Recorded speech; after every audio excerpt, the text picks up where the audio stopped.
You're in danger. Pretend I'm your daughter. No, I'm your dad right now. The words hit Emily Carter like a slap of cold rain against her face, and before she could even process what the massive stranger in the leather vest had just said, two men walked through the diner door and locked their eyes on her like wolves finding a wounded deer. Her hands trembled around the coffee pot. Something was wrong. Something had been wrong for 26 years, and she was about to find out why. Before we go further, if you believe family is built through loyalty and not just blood, hit that subscribe button. Stay with me until the very end and drop a comment telling me what city you're watching from tonight.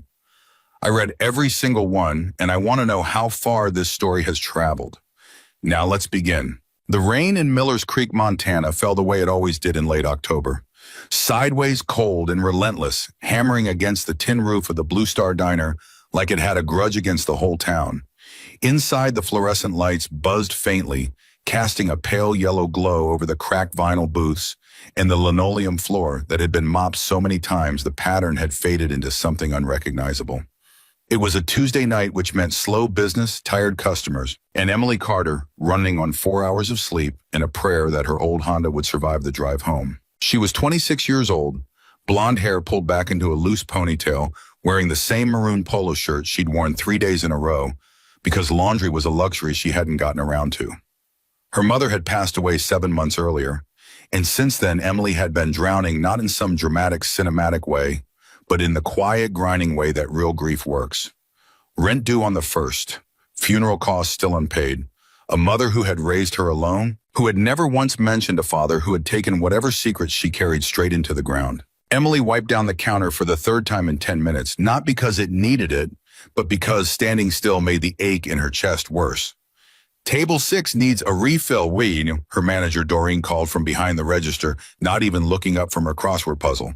Got it, Emily muttered, grabbing the coffee pot. That was when the door opened. The bell above it jingled, but the sound felt wrong, somehow swallowed by the storm outside. A gust of wind and rain rushed in, and with it came a man unlike anyone Emily had ever served in this diner. He was enormous, 6'4" at least, shoulders like a doorway, a gray beard trimmed close and neat. Despite his rough exterior, gray hair slicked back and still dripping from the rain. His leather vest was worn patched heavy, with the weight of history stitched into every seam. On the back, though Emily couldn't see it yet, was a patch that would soon change everything she thought she knew about her life. He walked to the booth in the far corner, the one nobody ever picked because the heater above it rattled too loud, and sat down facing the door. Emily grabbed a menu and a glass of water and approached, plastering on the tired customer service smile she'd perfected over 4 years of waitressing. Evening, can I start you off with?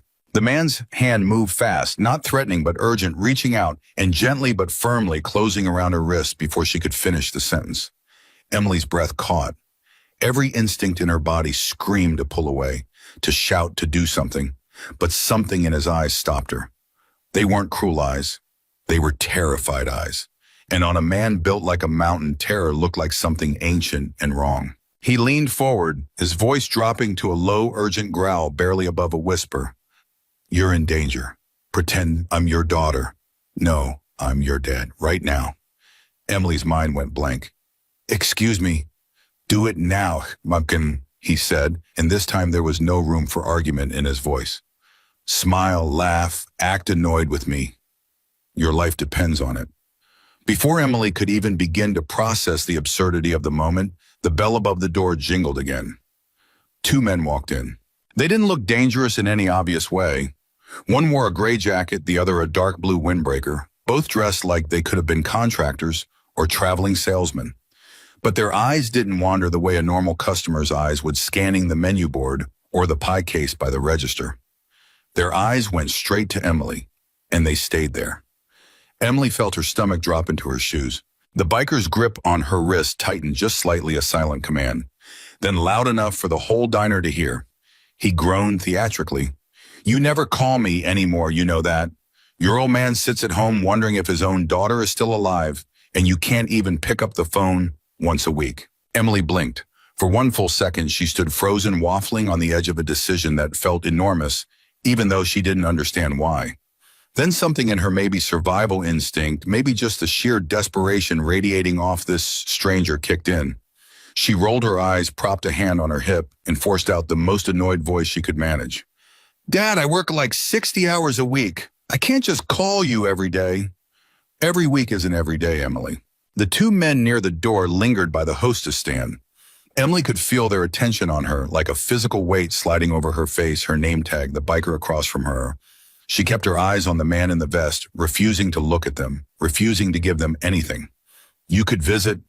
The biker pressed on, shaking his head like a disappointed father in some sitcom rerun. Your mother would have wanted us to be closer. The word mother made something twist painfully in Emily's chest, but she didn't let it show. She forced a small, exasperated laugh instead, the kind she might have given her own mother 100 times growing up. Okay, I'll call you Sunday. Sunday, I'm holding you to that. The man in the gray jacket said something low to his partner. Emily couldn't hear the words, but she saw the windbreaker man's jaw tighten, saw his eyes narrow, still fixed on her, fixed on both of them like he was trying to solve a puzzle that wasn't adding up the way he expected. For nearly a full minute, nobody moved. Emily stood there with a coffee pot in one hand playing the role of an annoyed daughter for a father she'd never met, while two strangers who felt more dangerous than anything she'd ever encountered decided her fate from 20 feet away. Then without a word, the two men turned and walked back out into the rain. The bell jingled once more. The door shut.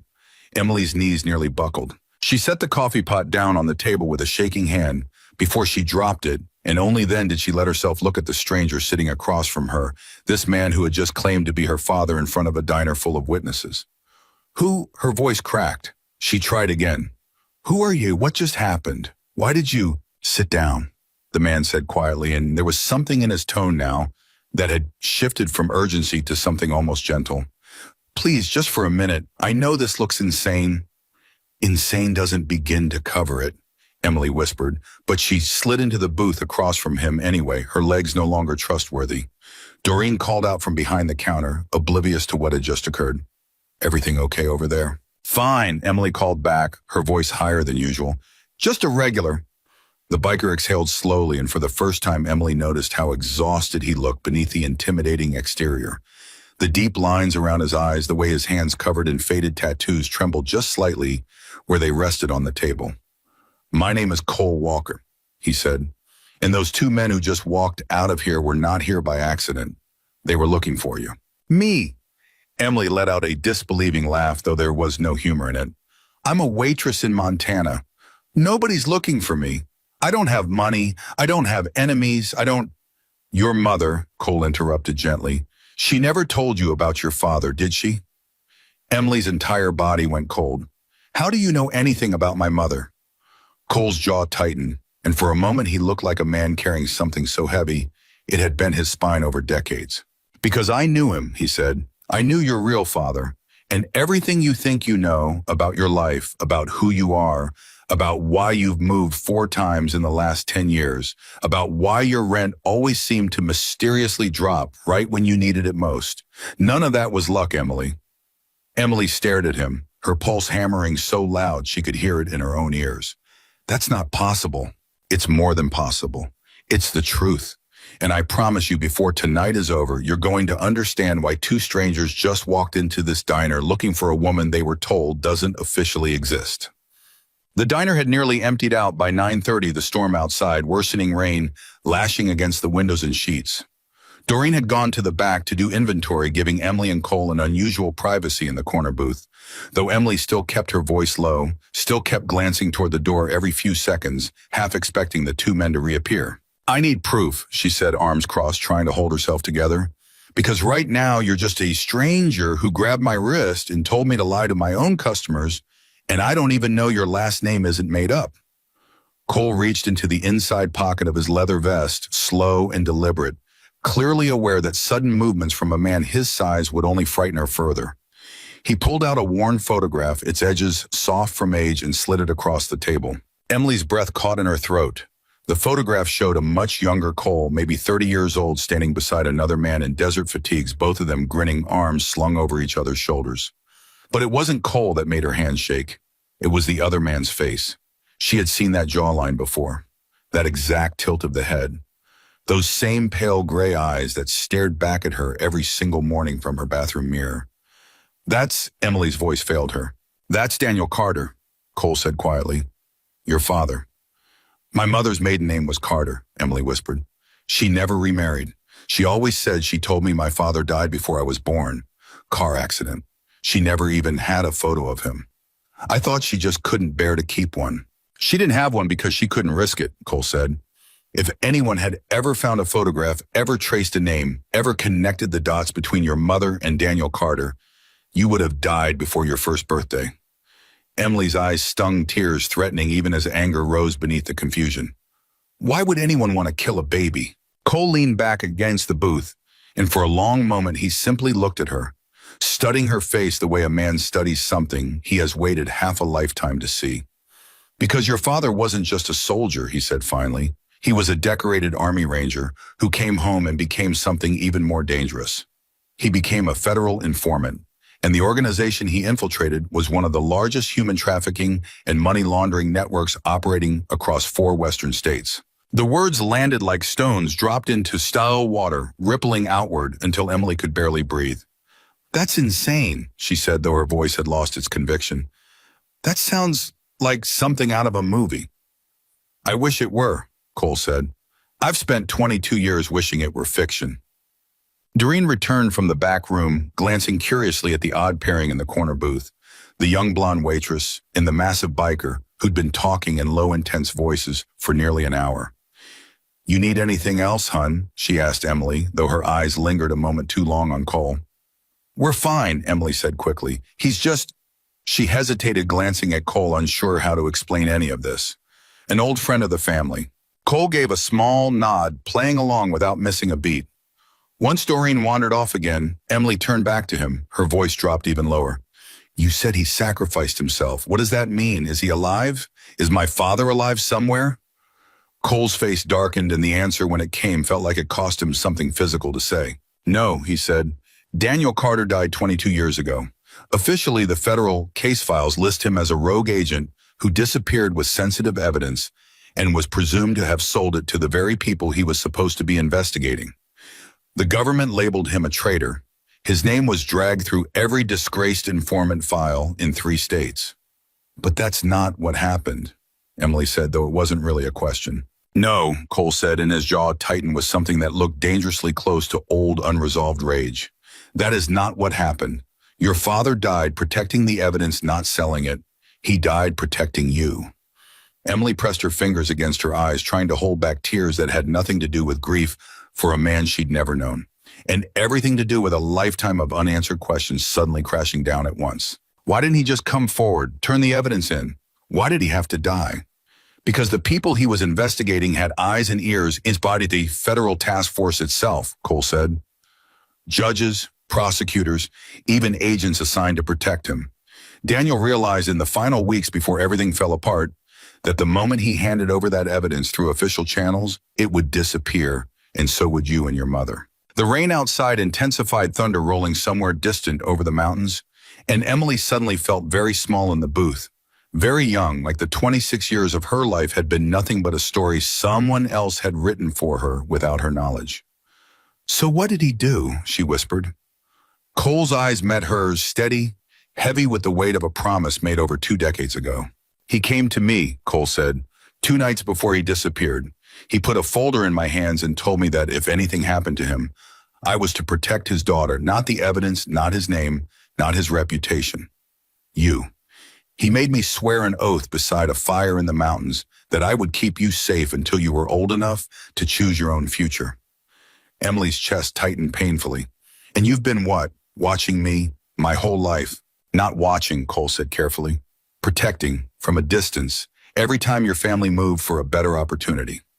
Every time a landlord mysteriously reduced your mother's rent right before she would have fallen behind.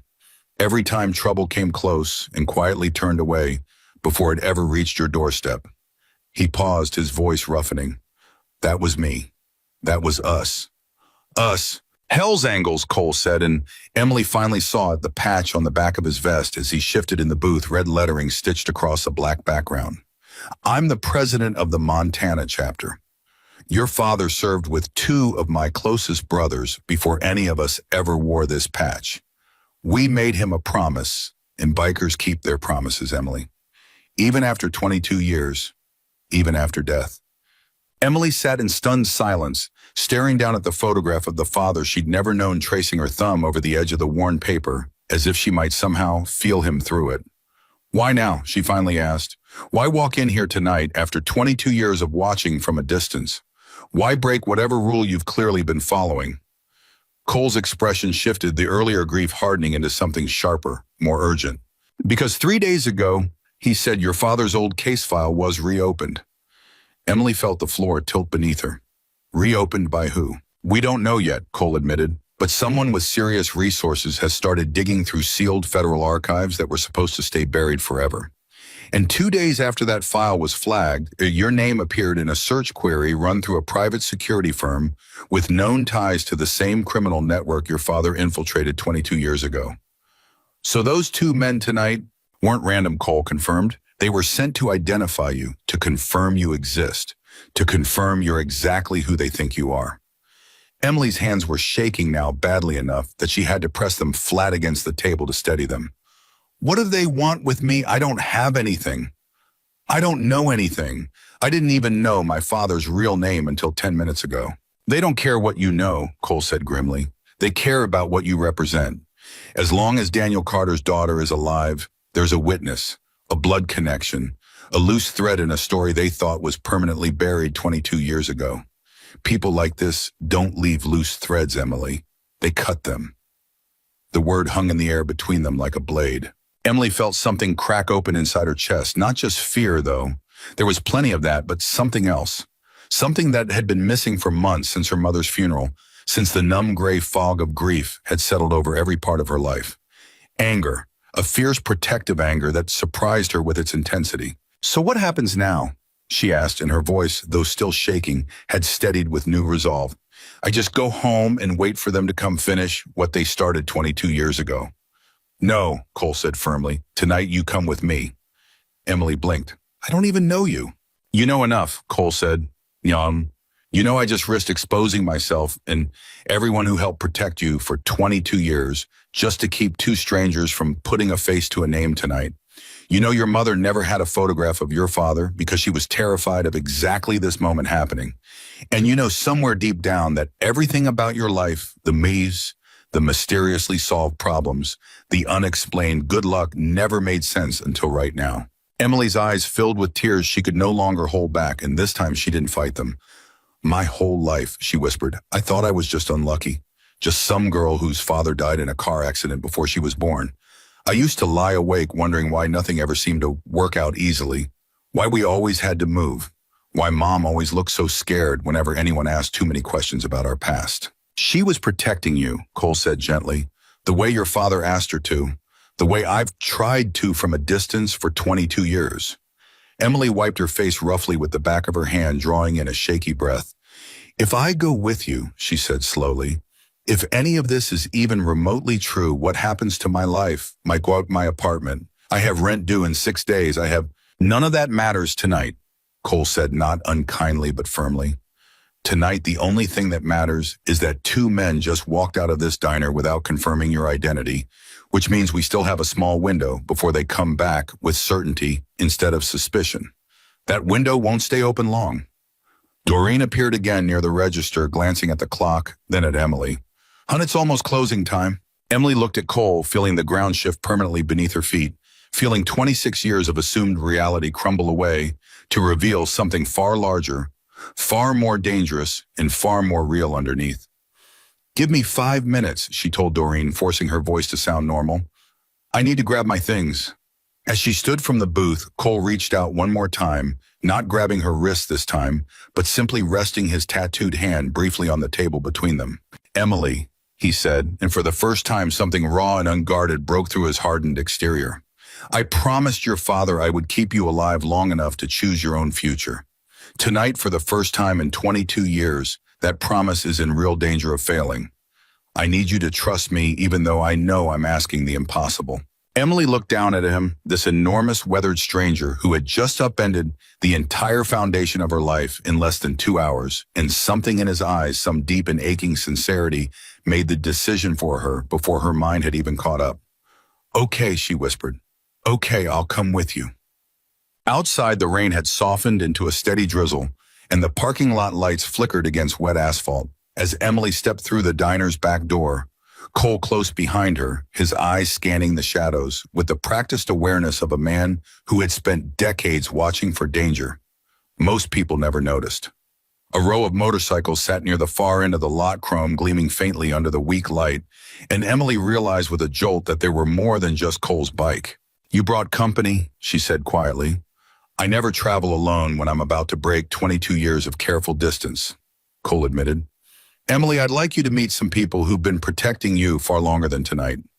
Three other bikers emerged from the shadows near the motorcycles, a woman with steel gray hair and sharp eyes, a younger man with a scar running along his jaw, and an older man whose weathered face seemed to soften the moment he looked at Emily. "This is her," the older man said softly, almost reverently, staring at Emily like he was seeing a ghost. "God, she's got his eyes." "Emily," Cole said, "this is Frank. He served alongside your father before either of us knew this life. He's carried your father's memory as heavily as I have." Frank stepped forward, extending a weathered hand, his eyes glassy with emotion he was clearly fighting to control. "Your dad," he said, voice rough, "was the bravest man I ever knew.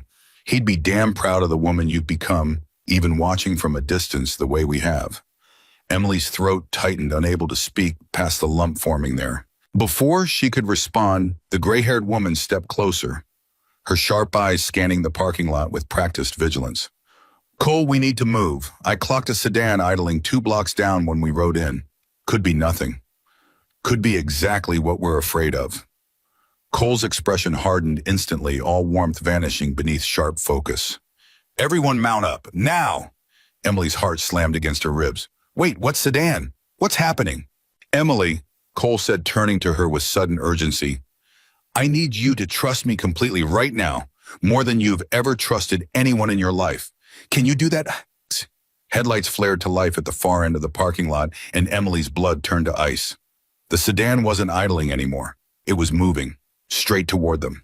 "Go, go, go!" Cole shouted, practically lifting Emily off her feet and guiding her toward his motorcycle, as the other 3 bikers scrambled into position, forming a protective barrier between Emily and the approaching vehicle.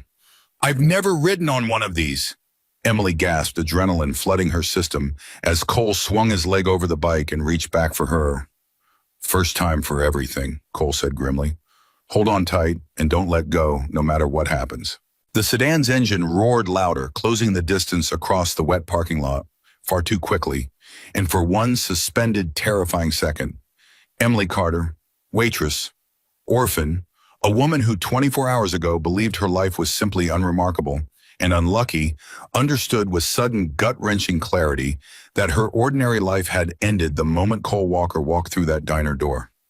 Whatever waited for her now, there was no going back. She climbed onto the motorcycle behind Cole, wrapped her arms around him, and held on with everything she had as the engine roared to life beneath her. "Frank, take the left flank," Cole shouted over the noise. "Diane, cover our rear. We're heading for the Ridge Road." The bikes tore out of the parking lot in a tight formation, engines screaming against the rain-soaked night, the sedan's headlights swerving hard to follow gaining speed on the slick road behind them. Emily pressed her face against Cole's back, rain stinging her exposed skin, wind roaring in her ears, her entire world reduced to the desperate rhythm of the engine beneath her and the terrifying reality that somewhere behind them, men who had killed her father 22 years ago were now trying to finish what they'd started. "Cole," she screamed over the wind. "They're getting closer." "I know," he shouted back, twisting the throttle harder, the bike surging forward with a burst of speed that pinned Emily against him. "Just hold on. I didn't keep you alive for 22 years to lose you on a wet road in Montana." The sedan's headlights swelled in the side mirror, close enough now that Emily could make out 2 shapes inside the same 2 men from the diner, their faces grim and determined in the dim glow of the dashboard lights. Then, without warning, Frank's motorcycle peeled off sharply to the left, cutting directly into the sedan's path, forcing the driver to swerve hard to avoid a collision. Tires screeched against wet asphalt. The sedan fishtailed dangerously before the driver regained control, but the maneuver had bought them precious seconds, seconds that stretched the gap between the bikes and their pursuers, just enough for Cole to bank hard right onto a narrow side road Emily hadn't even noticed in the darkness. "Where are we going?" Emily shouted, Somewhere they don't know exists, Cole called back.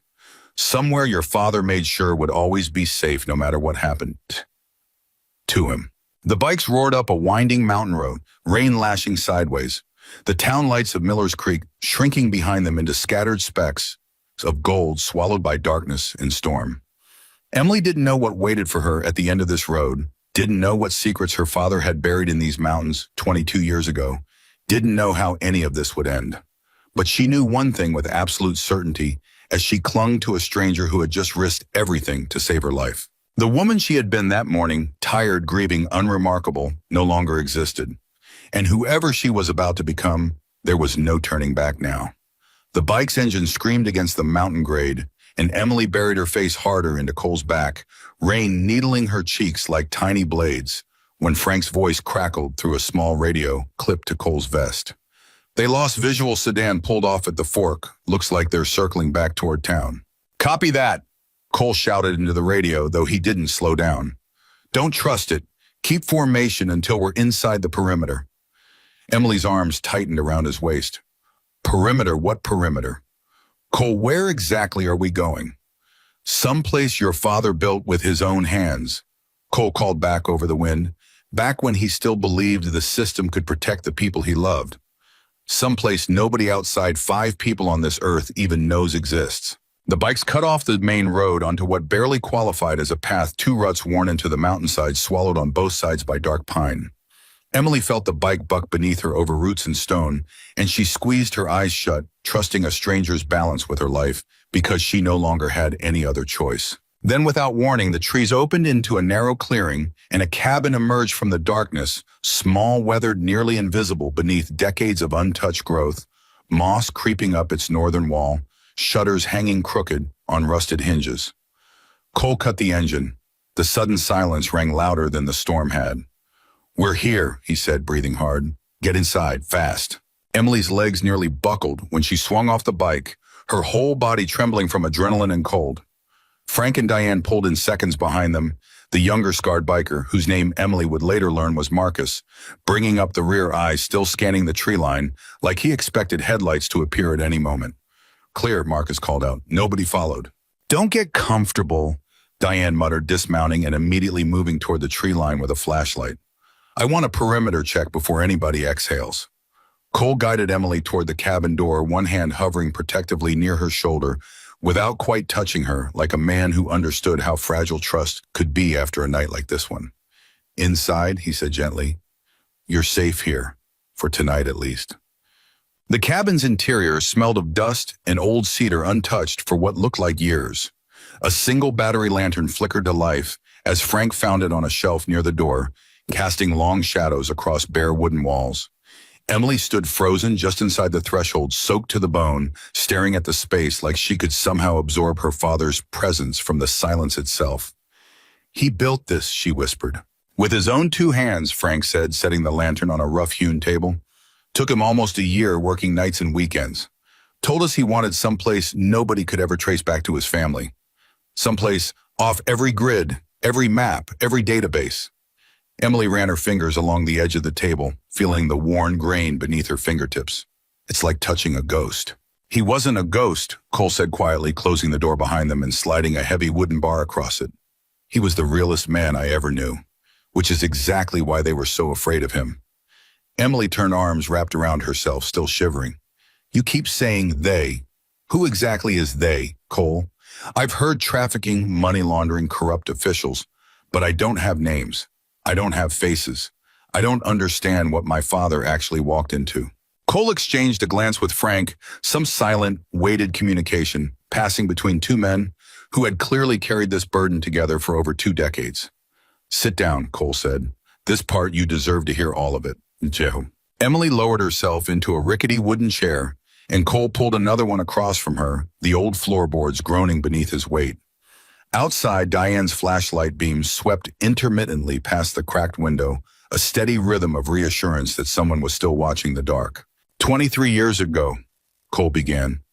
Your father was still active duty, an Army Ranger with 3 tours behind him and more commendations than most men earn in a full career. When he came home for good, he struggled. A lot of us did. War changes a man's relationship with normal life. That's how you met him, Emily said. Cole nodded. He wandered into a bar I used to run security for. Didn't know a soul, didn't say much, just drank quiet and left before closing. Took me almost 2 months to get more than 3 words out of him. But once Daniel trusted you, he trusted you completely. That's just who he was. How did a war veteran end up as a federal informant? Cole's jaw tightened at old anger surfacing behind his eyes. About a year after your mother got pregnant with you, Daniel started noticing things in the town he'd settled in, things that didn't add up. Girls disappearing from group homes, business owners suddenly selling their shops for pennies to the same shell companies, local cops looking the other way whenever certain trucks passed through at night. Trafficking, Emily whispered. Trafficking, Cole confirmed grimly. Run by a network so deeply embedded in legitimate business and local government that most people never even realized it existed. Daniel started asking questions nobody wanted answered. And instead of staying quiet like any smart man would have, he went straight to the FBI. Emily leaned forward, her fear momentarily eclipsed by the desperate need to understand the shape of the father she'd never known. And they recruited him. They needed someone with military discipline who could operate undetected inside criminal circles, Cole said. Daniel fit every requirement. He went undercover for almost 2 years, working his way up through the organization's lower ranks, gathering names, dates, financial records, building a case so comprehensive it could have dismantled the entire network in a single sweep. Then what happened? Cole's expression darkened further, and Frank, standing near the window, spoke instead, his voice rough with old grief. What happened, Frank said, is that 6 weeks before Daniel was scheduled to hand everything over to federal prosecutors, he discovered the organization had someone inside the task force itself. A mole feeding information straight back to the very people Daniel was investigating. Emily's blood ran cold. He was compromised. Worse than compromised, Cole said. He was about to be exposed. And once that happened, it wasn't just his life on the line anymore. It was ours, Emily finished quietly. Mine and my mother's. Cole nodded slowly. Daniel realized the only way to protect you both was to disappear completely, to let the organization believe he'd betrayed the investigation and vanished with the evidence, rather than let them discover he had a wife and infant daughter hidden away. He built a story so convincing that even his own handlers believed he'd turned traitor. But he didn't, Emily said. He didn't betray anyone. No, Cole said firmly. He protected the evidence with his life. Literally. A sharp knock rattled the cabin door, and every person inside froze instantly. Diane's voice came through low and urgent. It's me. We've got a problem. Cole moved fast, unbarring the door, and Diane stepped inside, rainwater streaming off her jacket, her expression tight with alarm. Found tire tracks near the old logging road 1/2 mile out, she said. Fresh, recent enough that the rain hasn't washed them out yet. Ours, Marcus asked from near the window. No, Diane said grimly. Different tread pattern, different vehicle entirely. Emily's stomach dropped. They found us already. Maybe, Cole said, though his tone remained deliberately controlled, clearly working to keep panic from spreading through the room. Or maybe it's an old logging crew or hunters or nothing at all. But we don't take chances. Frank Marcus perimeter watch 2-hour rotations. Diane, I want eyes on that road. As the others moved into position with practiced efficiency, Emily realized with a jolt of unwelcome clarity just how well-oiled this operation truly was, not amateur bikers playing at danger, but people who had clearly trained, prepared, and rehearsed for exactly this kind of night for years. You've been ready for this, she said quietly to Cole once the others had dispersed. All this time, you've literally been waiting for the day someone would come after me. Every single day for 22 years, Cole admitted. I hoped it would never come, but I never let myself believe it wouldn't. Once the cabin settled into a tense, watchful quiet, Cole led Emily toward the far corner of the main room, where a section of floorboard looked subtly different from the rest, slightly newer wood-fitted, just a shade too precisely into the surrounding planks. Your father built this cabin around one secret, Cole said, crouching down and running his fingers along the edge until he found a nearly invisible seam. The rest of it was just camouflage. He pried the floorboard loose, revealing a dark cavity beneath and within it, a heavy steel safe dulled with age, but clearly untouched by time or moisture. Emily's breath caught. Is that the evidence? Cole confirmed. Everything your father risked his life to gather. Financial ledgers, photographs, recorded conversations, names of businessmen, politicians, and financiers who thought their money had bought them permanent silence. 22 years, Emily whispered, staring at the safe like it might vanish if she looked away. It's just been sitting here the entire time. Untouched, Cole said, waiting for the day it could actually be used without getting the person carrying it killed. He entered a combination 6 digits. Emily watched him type with the ease of muscle memory built over decades, and the heavy door swung open with a low mechanical groan. Inside, stacked with careful precision, sat leather-bound journals, yellowed manila folders, cassette tapes, and photographs bound with brittle rubber bands. Cole lifted one journal free, its cover worn soft from handling, and placed it gently into Emily's hands. "That's his handwriting," he said quietly. "You should have something of his, even if it's just this." Emily opened the journal with trembling fingers, and there, in careful, precise script, she found her father's private thoughts dated just months before her birth. "If you're reading this, Emily, it means something happened to me before I could tell you myself. I want you to know I never once regretted the choice I made. Protecting you was never a burden. It was the only thing that ever made sense to me." Emily's tears fell freely now, dropping onto the yellowed page, and she made no attempt to stop them. "He knew," she whispered. "He knew he might not make it. And he still chose you," Cole said softly, "every single time." The moment shattered abruptly as Marcus's voice erupted from outside, sharp with alarm. "Movement East Ridge, 200 yards out." Cole was on his feet, instantly snatching the journal back only long enough to seal it into the safe, alongside the rest of the evidence, before slamming the floorboard shut over it. "Everyone down, lights out," he barked, extinguishing the lantern in one swift motion, plunging the cabin into near total darkness, broken only by faint moonlight bleeding through the cracked shutters.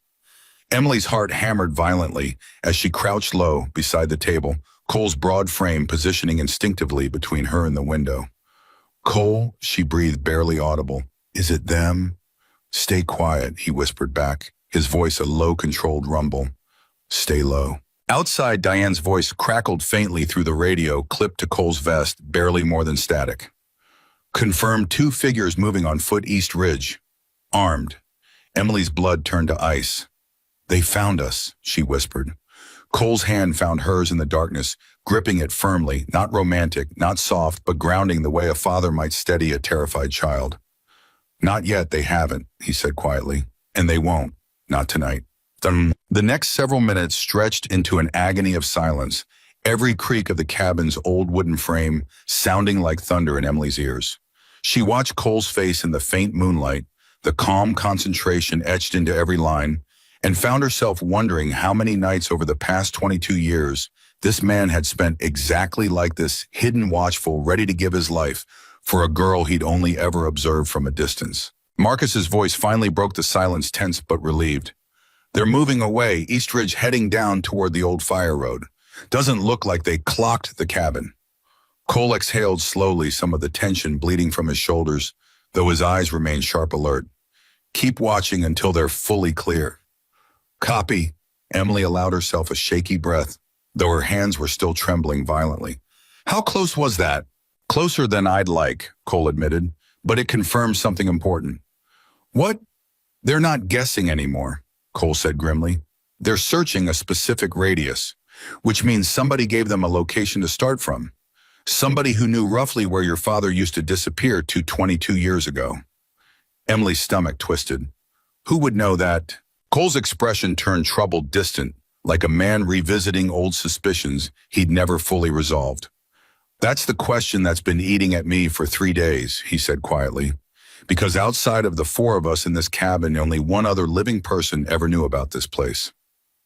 "Say." Frank stepped through the door, just then, rainwater dripping from his jacket, his weathered face pale even in the dim moonlight.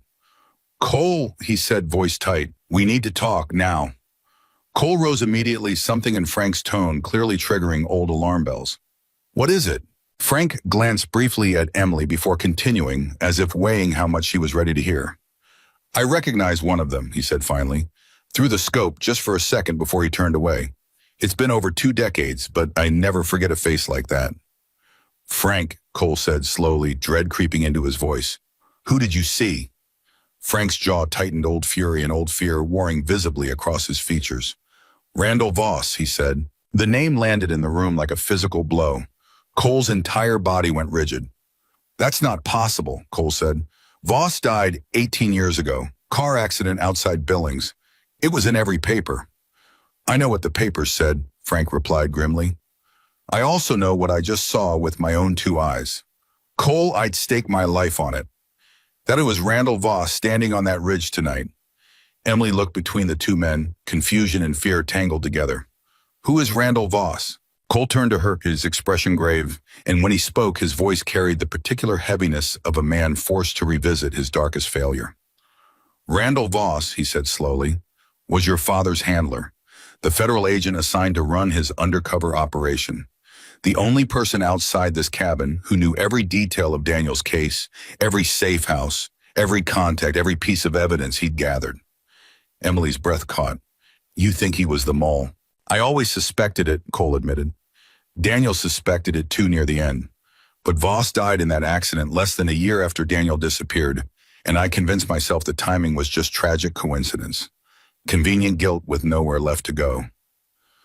But if he's alive, Emily said slowly, piecing it together even as the horror of it settled into her chest, then he didn't just betray my father 22 years ago. He's been running from the consequences ever since, Cole finished grimly, faking his own death to disappear from a case that never should have been reopened, until 3 days ago when something forced his hand. The revelation hung heavy in the cabin's darkness, and Emily found herself gripping the edge of the table just to keep her hands from shaking uncontrollably. Why now? She whispered. After 18 years pretending to be dead, why would he risk exposing himself just to come after me?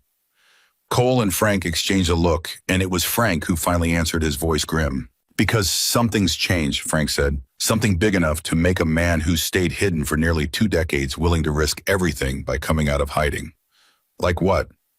I don't know yet, Cole admitted, but I intend to find out. Because a man like Voss doesn't resurface for nothing. Somebody's applying serious pressure, and whatever it is, it's important enough that they're willing to risk exposing a dead man walking just to eliminate one loose thread. Emily felt the weight of the entire situation pressing down on her chest, suffocating in its enormity. 24 hours ago, her biggest concern had been scraping together rent money and surviving another double shift at a diner that barely paid minimum wage. Now she was hiding in a mountain cabin from a man who had faked his own death, protected by bikers, who'd spent 2 decades secretly guarding her from a distance. Holding a journal written by a father she'd never met who had died protecting a secret that apparently still had the power to unravel entire criminal empires. I can't do this, she whispered more to herself than anyone else. I'm a waitress. I don't know how to survive something like this. Cole crouched down in front of her, meeting her eyes directly, his voice softening into something almost paternal, despite the danger crackling around them. You don't have to know how, he said. You just have to trust the people who do. Your father trusted us with the most important thing in his entire life. I'm asking you to extend us that same trust now. Emily wiped at her tears, drawing in a shuddering breath, forcing herself to meet his gaze, despite the fear still coursing through her veins. Okay, she said finally, her voice steadier than she felt. Okay, what do we do now? Well, Before Cole could answer, Diane's voice crackled urgently through the radio, once more sharper, this time edged with genuine alarm. Cole, you need to see this. Now. Cole was moving before the sentence finished, Emily trailing close behind Frank and Marcus, converging from opposite corners of the cabin's perimeter. They found Diane crouched near the tree line, her flashlight beam illuminating something pinned to the trunk of an old pine. A photograph weatherproofed in a plastic sleeve, clearly placed deliberately recently, meant to be found. Cole's face went ashen as he pulled it free and angled it toward the light. It was a photograph of Emily. Recent, taken within the last few days. Emily standing outside her apartment building, completely unaware she was being watched, completely unaware her ordinary life had already ended before Cole ever walked into that diner. Beneath the photograph, someone had written a single line in sharp black marker. We know exactly where she is. We're simply choosing when. Emily's entire body went numb with terror. They've been watching me. Before tonight. Before any of this. Cole's hands tightened around the photograph, his expression transforming into something cold, controlled, and utterly lethal. This isn't a search anymore, he said quietly, dangerously. This is a message. What kind of message? Emily whispered, though some terrible part of her already understood. Cole turned to face her fully, his voice steady despite the fury simmering just beneath the surface. They want us to know they could have taken you anytime they wanted, he said. They're telling us this isn't about finding you anymore. It's about control, about making sure we understand exactly how much power they still hold, even after 22 years. Frank stepped closer, his own expression darkening with old resurfaced rage. This isn't Voss acting alone. This has the fingerprints of someone giving very calculated, very patient orders. Someone still inside the organization, Diane added grimly. Someone who's been running this operation the entire time using Voss as their instrument. Emily felt the ground tilting beneath her feet again, the same vertigo she'd experienced back in the diner when her entire understanding of reality had first begun to crumble. Then who's really in charge? She asked, her voice barely a whisper. Who's actually pulling the strings? Cole's jaw tightened, his eyes fixed on the photograph in his hand, on the image of a woman who had spent her entire life believing herself unremarkable, unaware that powerful, dangerous men had been quietly monitoring her existence for years. I don't know yet, he admitted grimly, but I promise you this, Emily, whoever is behind this, they just made the single greatest mistake of their entire operation. What mistake? Cole's eyes met hers fierce with 22 years of accumulated resolve finally given permission to ignite. They let us know they're still out there, he said, and now that we know, we're not running anymore. We're hunting. Back inside the cabin, the mood had shifted entirely, no longer simply defensive, but sharpening into something purposeful, strategic. Cole spread the contents of the safe across the table, journals, photographs, and ledgers illuminated by the lantern's renewed glow, while Frank, Diane, and Marcus gathered close, studying the evidence with the focused intensity of people who had waited over 2 decades for exactly this moment. If Voss is alive and active, Cole said, flipping through one of Daniel's journals, then whatever forced him out of hiding is connected to this evidence somehow. Something in here still threatens people who thought they were safe. Emily leaned over the table, scanning pages of her father's careful handwriting, names and dates, and financial figures meticulously documented. There has to be something specific, something that made this case dangerous enough to reopen after 22 years of silence. There is, Frank said, suddenly pulling a folder free from beneath a stack of photographs. Cole, look at this. Cole took the folder, and as he read, his expression shifted from focused concentration to something far more alarmed. What? Emily pressed. What is it? Cole looked up slowly, meeting her eyes with an expression she hadn't seen from him yet, something close to disbelief. There's a name in here, he said quietly, cross-referenced with financial records tied to the trafficking network. A name that's been building considerable political power over the last decade.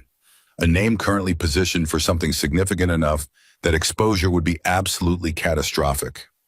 Who? Emily demanded.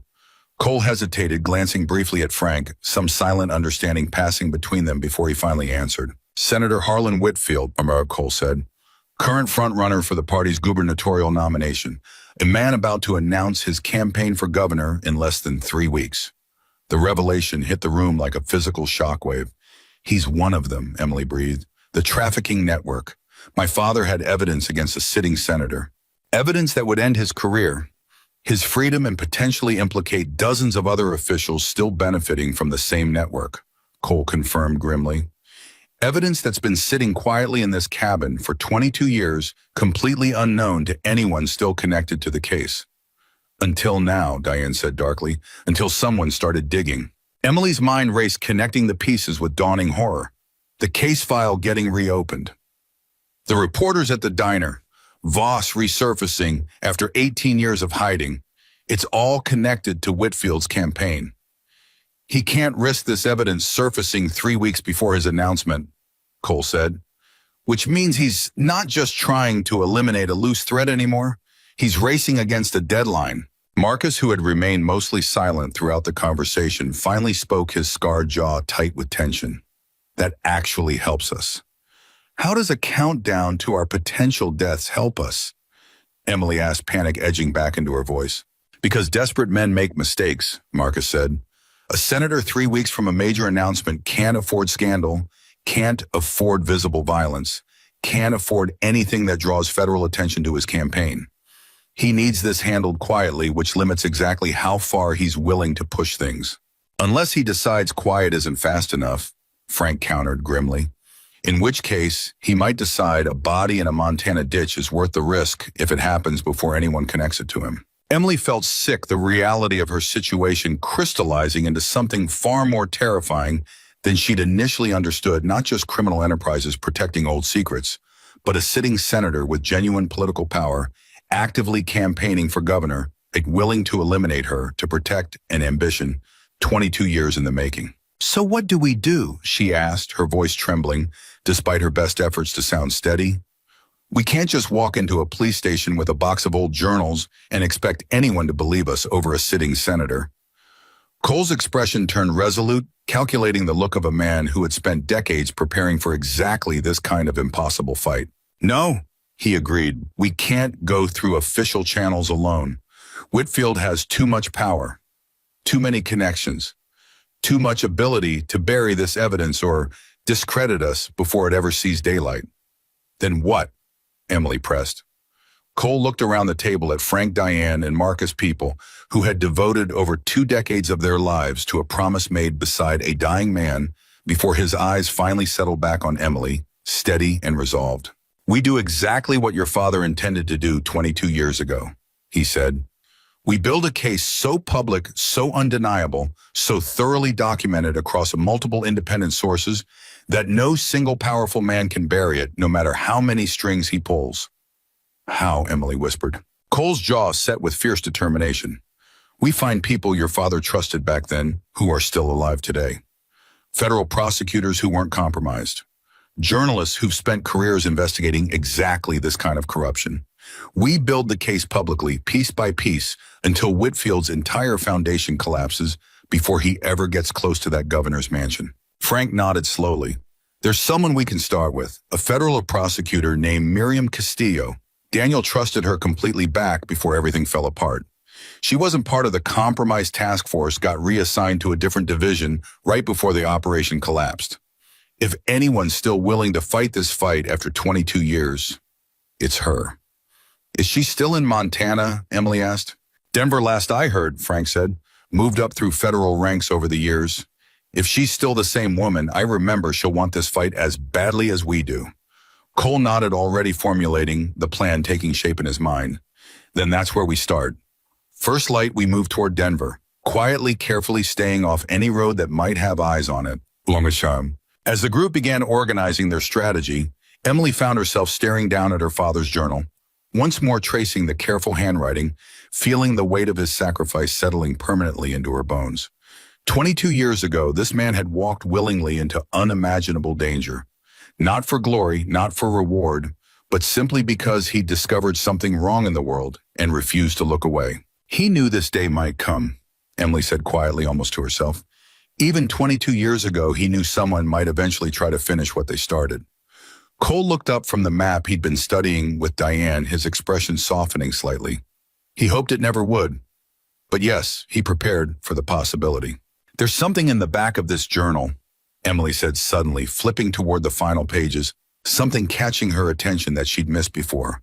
A list of names, recent names dated just weeks before she stopped her breath, catching. "Cole, these dates are from right before he disappeared." Cole moved quickly to her side, studying the page over her shoulder, his expression darkening with renewed urgency.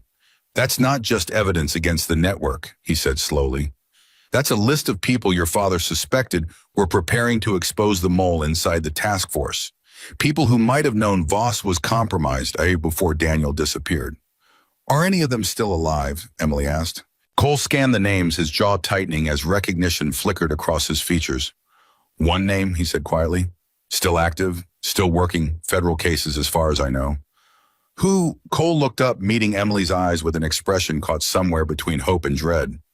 "Miriam Castillo," he said. "She's on this list too." The realization rippled through the room. Frank's suggested ally wasn't simply a contact they hoped might help. She was someone Daniel Carter himself had specifically identified over 2 decades ago as someone who suspected the truth even then. "Then she already knows," Emily breathed. "Some part of this at least. She's been carrying this suspicion for 22 years, just like you have." "If she's still alive," Cole said grimly, And if Whitfield's people haven't already identified her as a threat worth eliminating before we ever reach her. The weight of that possibility settled heavily over the room, and Emily felt the fragile hope that had briefly flickered inside her chest dim beneath fresh uncertainty. "We need to reach her before they do," she said firmly, surprising herself with the resolve in her own voice. Cole studied her for a long moment, something like quiet pride flickering behind his tired eyes. "Your father would be proud of you right now," he said softly. That's exactly the kind of decision he would have made. As the night deepened and the group finalized plans for their departure at first light, Emily found herself standing near the cabin's cracked window, staring out at the dark silhouette of mountains barely visible against the storm-heavy sky. Somewhere out there, men were actively hunting her. A senator was racing against a political deadline that made her survival inconvenient, and a supposedly dead federal agent had resurfaced, specifically to ensure she never lived long enough to threaten anyone's carefully constructed future. Cole appeared quietly beside her, his presence steady and reassuring despite everything. "You should try to rest," he said gently. "Tomorrow's going to be difficult." "How can I possibly rest?" Emily asked, though there was no real accusation in her voice, only exhaustion.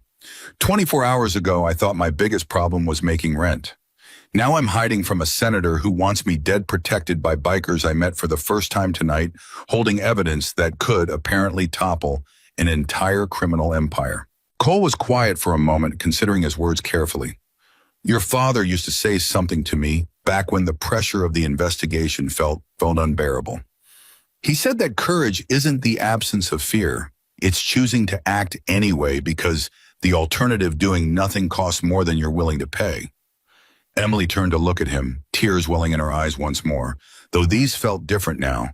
Not simply grief or fear, but something steadier taking root beneath them. "I keep thinking about how angry I should be," she said quietly, "at my mother for keeping this from me my entire life. But I understand now why she did it. She was protecting me the same way he did, the same way you have." "Your mother was one of the bravest women I ever knew," Cole said softly. "She carried this secret alone for 22 years, raised you entirely by herself, and never once let the weight of it break her, at least not where you could see it. She used to get this look sometimes," Emily whispered, memory surfacing unbidden, "late at night when she thought I was asleep, like she was carrying something enormous, something she could never put down. I always thought it was just grief over losing my father in that car accident story she told me. Now I understand it was so much more than that." Cole placed a gentle hand on her shoulder, the gesture carrying the weight of a promise made decades earlier finally being fulfilled in real time. "She kept you alive long enough to reach this moment," he said, "just like your father intended. Just like all of us have tried to do from a distance for 22 years. Whatever happens next, Emily, you should know that everything about your life up to this point, every unexplained kindness, every mysteriously solved problem, every moment you thought was just luck, all of it was love. Fierce, patient, 22-year-old love from people who never stopped fighting for you, even when you didn't know we existed." Emily's tears fell freely now, and this time she didn't try to stop them, didn't try to hide them behind forced composure. She simply allowed herself to feel the full weight of everything she'd learned tonight, the grief, the fear, but also unexpectedly a fierce and growing gratitude toward a father she'd never met, and a stranger who had risked everything to keep his 22-year-old promise alive. "Thank you," she whispered, "for not giving up on me, even before you knew if I'd ever need you to keep that promise." Cole's throat tightened visibly, emotion breaking through his weathered composure for just a moment. "Keeping that promise," he said quietly, "has been the single greatest honor of my entire life." Outside, the storm had finally begun to weaken, rain softening into a gentle mist as the first pale hints of dawn threatened the eastern horizon.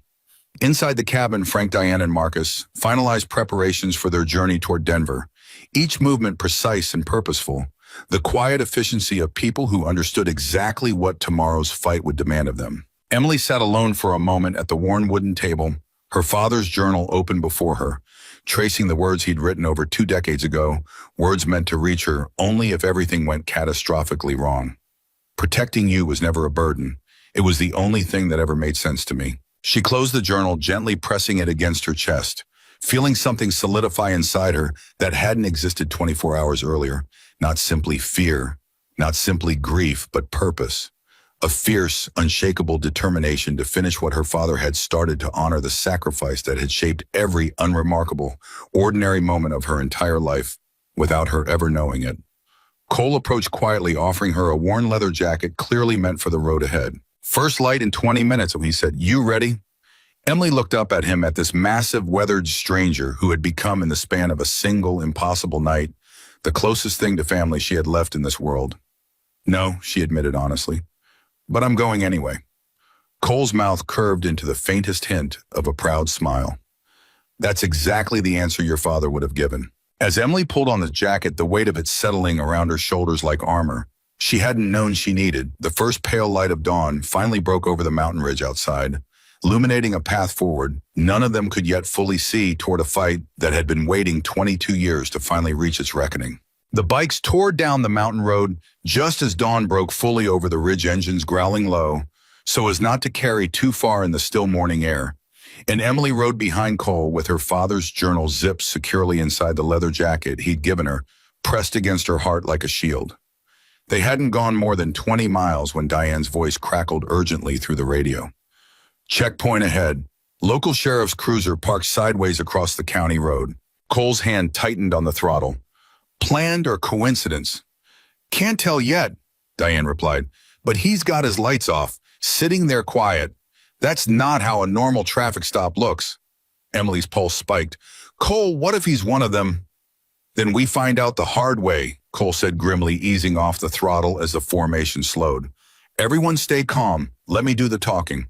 The cruiser sat exactly where Diane had described, blocking most of the narrow road, a single officer leaning against the hood with his arms crossed, sunglasses hiding his eyes despite the overcast sky. As the bikes rolled to a stop, Emily felt every muscle in her body coil tight with fear. "Morning," the officer called out, pushing off the hood, his hand resting a little too casually near his holster. "Road's closed up ahead. Rock slide last night. Gonna need you folks to turn around." Cole didn't move to dismount. "That's so, didn't see any warning signs coming up the pass. Just happened a few hours ago," the officer said, and Emily noticed his eyes flick toward her for just a fraction of a second too long before returning to Cole. "You'll want to take the eastern route instead. I can give you directions." "We're fine finding our own way," Cole said evenly, though Emily felt the tension radiating off him like heat. The officer's jaw tightened almost imperceptibly. "I really think you should let me help you with that." For a long, suspended moment, nobody moved. Then Frank's voice broke through the radio, low and urgent. "Cole, I've got 2 more vehicles approaching from the tree line, north side, non-standard, civilian plates." Cole's expression didn't change, but Emily felt his entire body shift into readiness beneath her hands. "Emily," he said quietly, barely moving his lips, "when I say go, you hold on and you don't let go no matter what." "Cole, go." The bike lurched forward violently, and Emily's scream caught in her throat as Cole gunned the engine straight past the cruiser's front bumper, close enough that she felt the heat of the officer's shouted curse behind them. Gravel sprayed. The other 3 bikes scattered in different directions, Frank peeling left toward a service road, Diane and Marcus cutting right through a gap in the tree line, breaking formation deliberately to fracture any pursuit. Behind them, the cruiser's lights finally flared to life, and Emily twisted to look back just long enough to see the 2 unmarked civilian vehicles Frank had warned about pulling out from the trees, falling into pursuit alongside the sheriff's car. "That wasn't a rock slide," Emily shouted over the wind. "No," Cole growled. "That was a roadblock with a badge attached to it. Voss has reached inside local law enforcement." The bike screamed down the winding road, Cole taking curves at a speed that made Emily's stomach lurch into her throat, the cruiser's siren wailing distantly behind them, gradually falling back as Cole cut sharply onto an unmarked logging trail that the pursuing vehicles couldn't follow at speed. Minutes stretched into an eternity of raw terror before the sirens finally faded into silence, swallowed by distance and trees. "Cole," Emily gasped once he finally slowed. "Frank, Diane, Marcus, are they?" "They know how to disappear," Cole said, though Emily heard the thin edge of worry beneath his controlled tone. "We regroup at the fallback point, standard protocol." They found Diane and Marcus 20 minutes later at an abandoned gas station 3 towns over, both looking rattled but unharmed. Frank arrived another agonizing 15 minutes after that, his motorcycle's front fender dented from what he described dismissively as a minor disagreement with a ditch. They had a badge, Emily said, still shaking as she stood beside the bikes. Adrenaline finally beginning to drain from her system, leaving exhaustion in its wake. How does someone like Voss get a sheriff to help him? Money, Cole said grimly. Or fear. Sometimes both. Corruption doesn't need loyalty, Emily. It just needs leverage. So we can't trust anyone, Emily said, and something in her voice cracked slightly, the accumulated weight of the last 12 hours finally threatening to overwhelm her. Not the police, not local officials, not anyone with authority. We trust the people who've already proven themselves, Cole said firmly, resting a hand briefly on her shoulder. We trust each other, and we trust Miriam Castillo if Frank's instincts about her still hold true after all these years. Frank nodded grimly. They will. Miriam wasn't the type to bend even under enormous pressure. If anything, 22 years of watching corrupt men escape consequences will have only sharpened that resolve. Then we keep moving, Cole said. Denver's still 6 hours out, and after this morning, we can't risk the interstate. We take back roads the rest of the way. The journey toward Denver stretched across the remainder of the day, winding through back highways and forgotten county roads, the group stopping only briefly for fuel and food, never lingering long enough in any one place to risk exposure. Emily's body ached with unfamiliar soreness from hours on the motorcycle, but the physical discomfort felt almost welcome, a distraction from the storm of emotions still churning inside her. By the time they reached the outskirts of Denver, the sun had begun sinking low behind the mountains, painting the sky in deep amber and violet, and Emily felt something like cautious hope beginning to flicker inside her chest for the first time since the diner. There, Frank said, pointing toward a modest brick office building tucked between larger glass towers downtown. Miriam kept an office here the last I heard, working federal organized crime cases. If she's still active, this is where we'll find her. Cole studied the building for a long moment, his expression carefully controlled. We don't just walk in the front door. Not after everything that's happened today. Frank, you and Marcus circle the block, confirm that there's no surveillance already in place. Diane with me. Emily stays close. The group split with practiced efficiency, and Emily found herself walking beside Cole through the quiet evening streets, her heart hammering with a mixture of hope and dread that made her feel almost dizzy. What if she doesn't believe us? Emily asked quietly.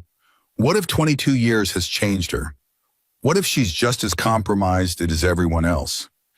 Then we'll know within the first 5 minutes, Cole said. People like Miriam Castillo don't hide corruption well. It shows in the eyes.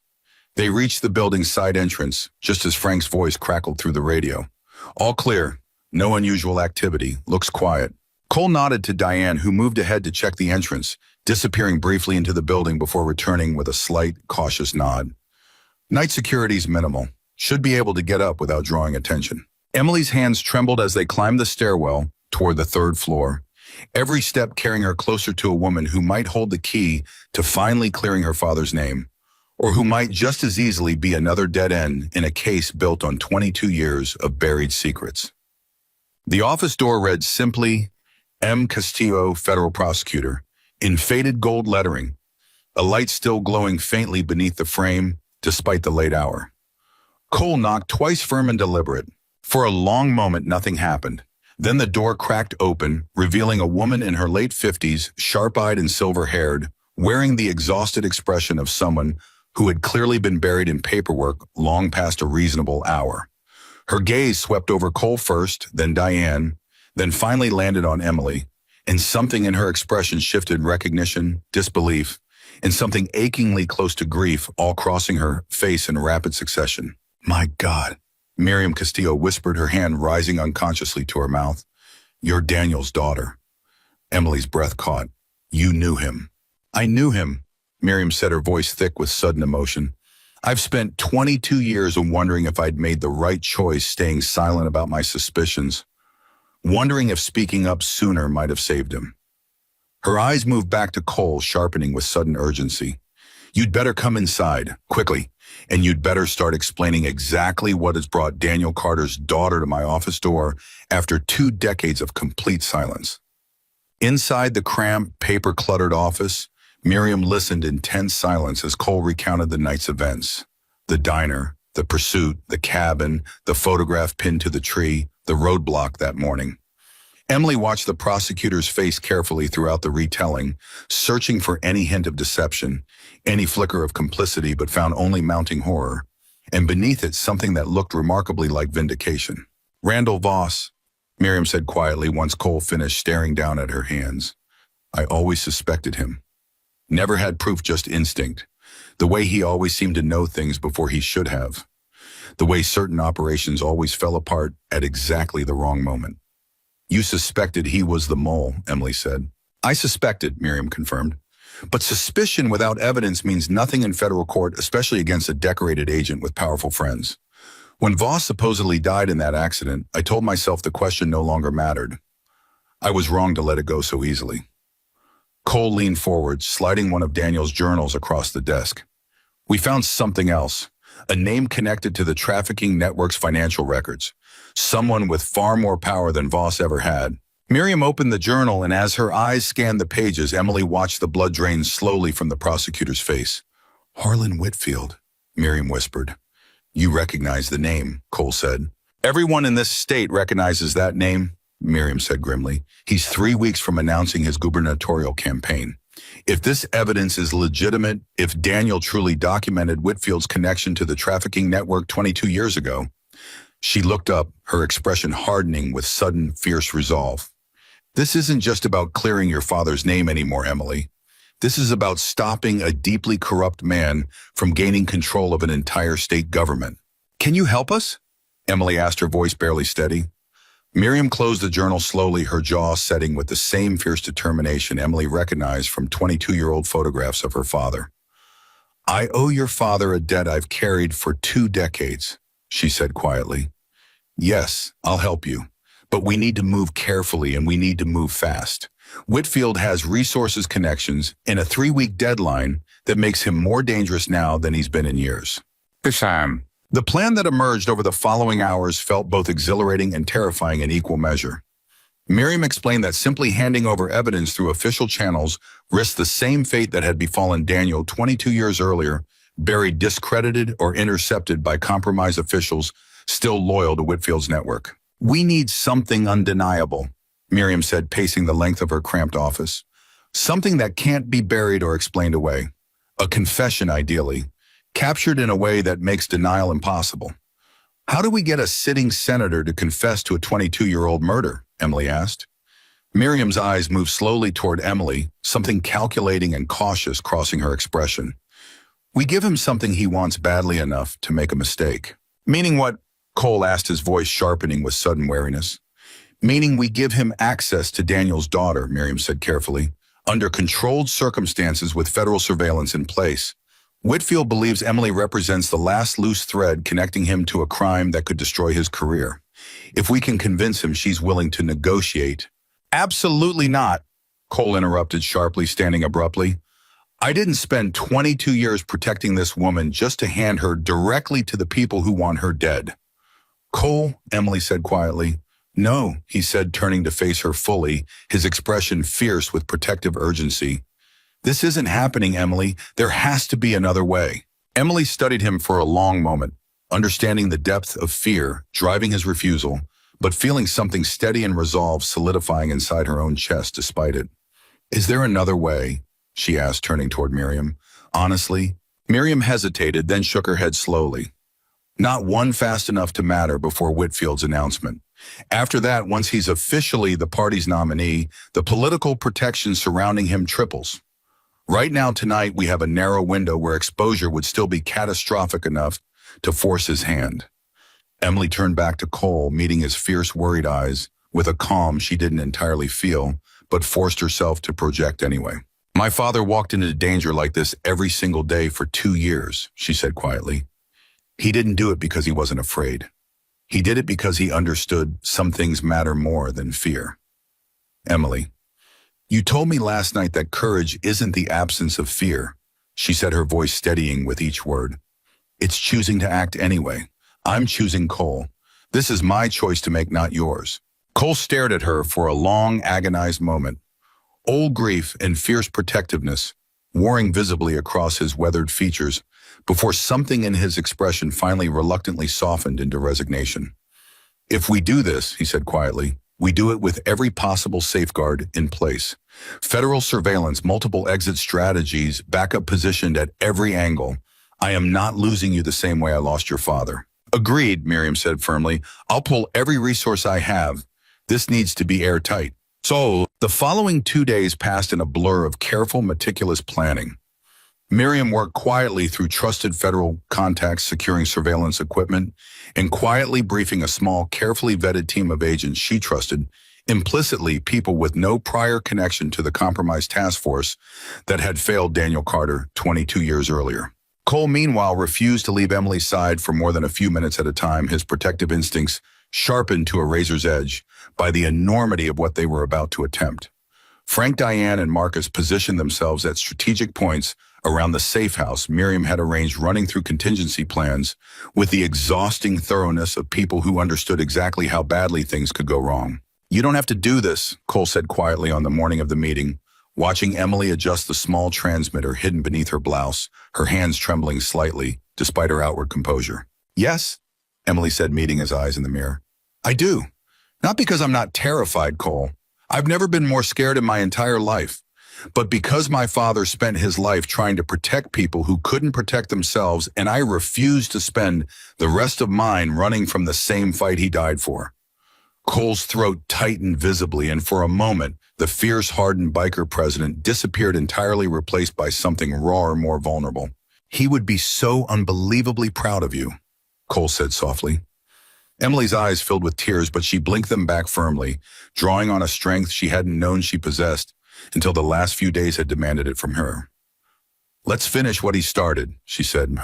The meeting had been arranged at a private restaurant on the outskirts of Denver, a location Whitfield's people had insisted upon, believing they controlled every variable. What they didn't know was that Miriam's federal team had spent the previous night discreetly wiring the entire building with surveillance equipment, and that Cole, Frank, Diane, and Marcus were positioned at multiple points around the perimeter, ready to move at the first sign of danger. Emily sat alone at a corner table, her heart hammering so violently she feared it might be audible through the hidden microphone, watching the door with an intensity that made every second stretch unbearably long. At exactly 7 o'clock, the door opened and Senator Harlan Whitfield walked in. He looked exactly like his campaign photograph, silver-haired, impeccably dressed, radiating the practiced charisma of a career politician. But his eyes, when they found Emily across the room, carried none of that warmth. They were cold, calculating, assessing her like a problem requiring careful resolution. Miss Carter, he said smoothly, settling into the seat across from her. I have to say you're a difficult woman to locate. My associates have been quite thorough. I'm sure they have, Emily said, forcing steadiness into her voice despite the terror clawing at her chest. Whitfield's smile remained fixed, though something sharper flickered behind his eyes. I understand you have something of your father's. Something that's caused quite a bit of unnecessary concern for people who'd very much like to move forward with their lives. 22 years of evidence, Emily said carefully, exactly as they'd rehearsed, documenting everything my father discovered before he died, including your name, Senator. Whitfield's expression didn't change, but Emily saw his jaw tighten almost imperceptibly. That's a very serious accusation to make against a sitting senator, Miss Carter. I'd be careful about repeating it publicly without substantial proof. I have substantial proof, Emily said. Financial records, photographs, recordings, everything my father risked his life gathering before your people murdered him 22 years ago. The restaurant fell into tense, suspended silence, and for a long moment Whitfield simply studied her, his composed political mask beginning almost imperceptibly to crack. What exactly do you want? He asked finally, his voice dropping lower, harder. I want the truth, Emily said. I want you to admit what you did, what you ordered done to my father. Whitfield's laugh was cold, humorless. You're asking me to confess to murder because a waitress from Montana is holding some old journals. That's not how this works, Miss Carter. Isn't it? Emily said, and despite the terror still coursing through her veins, she felt something steady and fierce settling into her voice. Because from where I'm sitting, Senator, you're 3 weeks from announcing a campaign that could collapse entirely if this evidence becomes public before your announcement. You're a man racing against a deadline, and desperate men make mistakes. Whitfield's composed exterior finally cracked fully cold fury, replacing the practiced charm. You have no idea what you're playing with, little girl. Your father made the same mistake 22 years ago, thinking his righteous little investigation could actually threaten people with real power. Look how that turned out for him." Emily's blood ran cold, but she forced herself to hold his gaze steadily. "So you admit it, you had him killed." Whitfield's smile turned razor-sharp, cruel satisfaction bleeding through his carefully constructed political mask. "Your father was a problem that required solving, Miss Carter, just like you're becoming a problem now. I ordered his execution personally, and I'll tell you exactly what I told the men who carried it out. Some problems simply require permanent solutions." The words hung in the air, and Emily felt something inside her grief rage. 22 years of buried truth finally breaking free all at once. Outside, she heard the sudden coordinated rush of footsteps, doors were bursting open as Miriam's federal team moved in with practiced precision, and Cole's voice fierce and triumphant cutting through the chaos. "Federal agents' hands where we can see them." Whitfield's face drained of all color as he realized far too late exactly what had just happened. "You," he stammered, staring at Emily with dawning horror. "This was recorded," Emily said, her voice trembling now, with the full weight of everything she'd just endured, everything she'd just accomplished. Every single word. Federal agents swarmed the restaurant, and Emily watched tears streaming freely down her face as Senator Harlan Whitfield, the man who had ordered her father's murder 22 years ago, was forced to his feet in handcuffs, his political career and carefully constructed life collapsing in real time before her eyes. Cole reached her seconds later, pulling her into a fierce protective embrace, his own eyes glistening with emotion he no longer bothered concealing. "You did it?" he whispered against her hair. "Emily, you actually did it."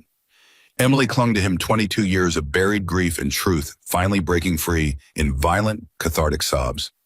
"He confessed," she whispered. "He actually confessed. Your father's name," Cole said softly, "is finally going to be cleared." As federal agents led Whitfield out in handcuffs, his political future utterly destroyed, Emily felt something shift permanently inside her chest. Not just relief, not just grief, finally given permission to surface after 22 years of buried secrets, but something that felt for the first time in longer than she could remember, remarkably close to peace.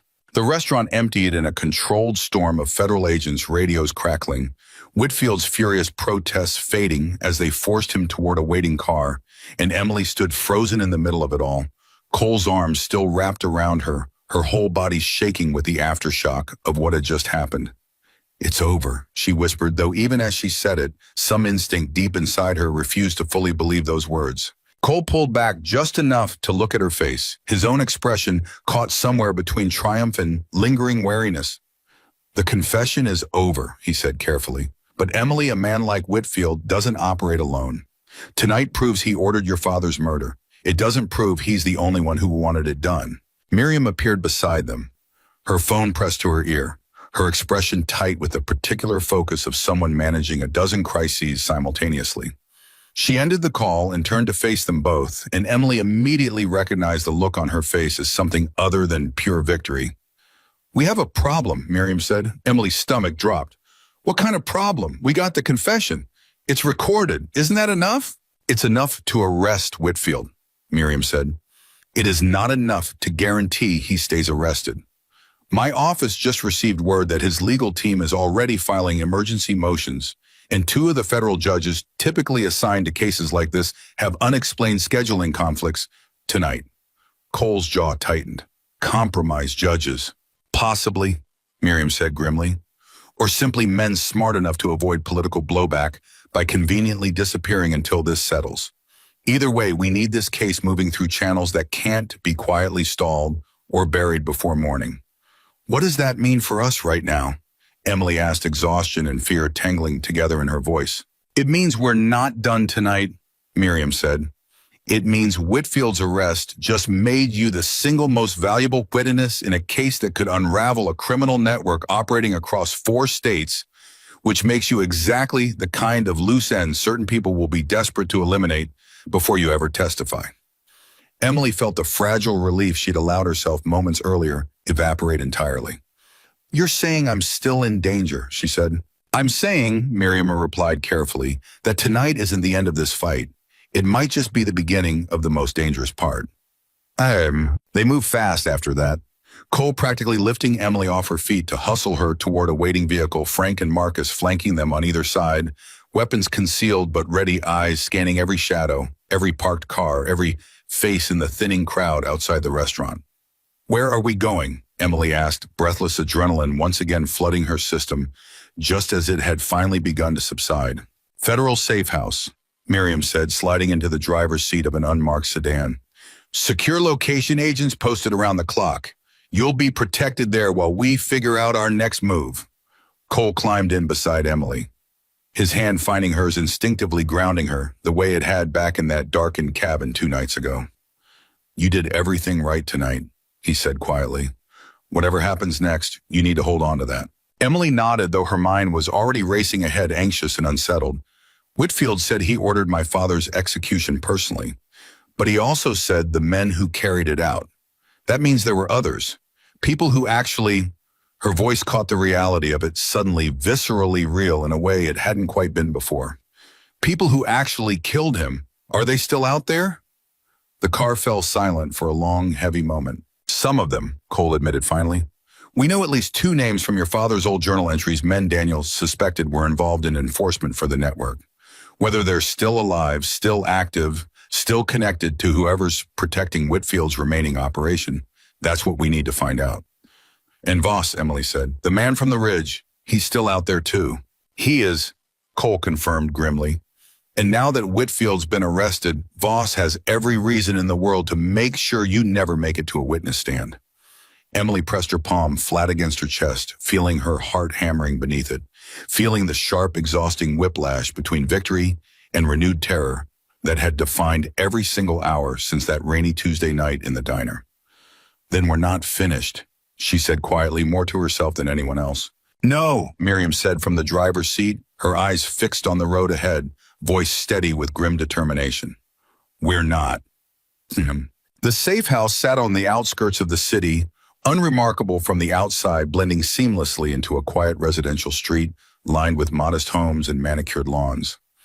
Inside, however, Emily found reinforced windows, coded entry systems, and federal agents stationed at every exit, their presence both reassuring and in its own way deeply unsettling, a stark reminder of exactly how real the danger surrounding her had become. Miriam gathered everyone in the safe house's small conference room shortly after their arrival, laying out a tablet displaying breaking news coverage already spreading across every major outlet.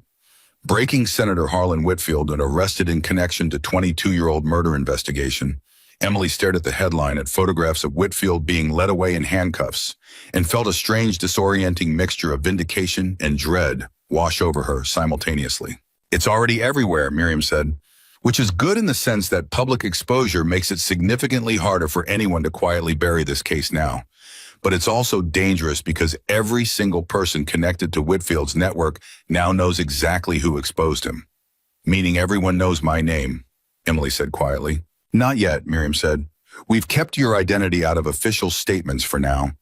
But it won't stay hidden forever, especially once this goes to trial and you're called to testify." Cole, standing near the window with his arms crossed, spoke without turning around. "How long do we have before that happens?" "Weeks, possibly months," Miriam said. "Federal cases of this magnitude move slowly, especially against a defendant with Whitfield's resources. His legal team will fight every step delay, every hearing challenge, every piece of evidence." "So Emily's in danger for months," Frank said grimly, "not days." "Potentially longer," Miriam admitted, "which is why I think we need to consider something more permanent than a temporary safe house." Emily felt a fresh wave of exhaustion crash over her. "What does that mean exactly?" Miriam hesitated, glancing briefly at Cole before answering. "Witness protection.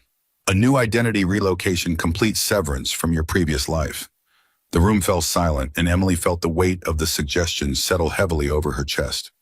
"No," she said finally, her voice quiet but resolute. "Emily," Miriam began. "No," Emily repeated more firmly this time.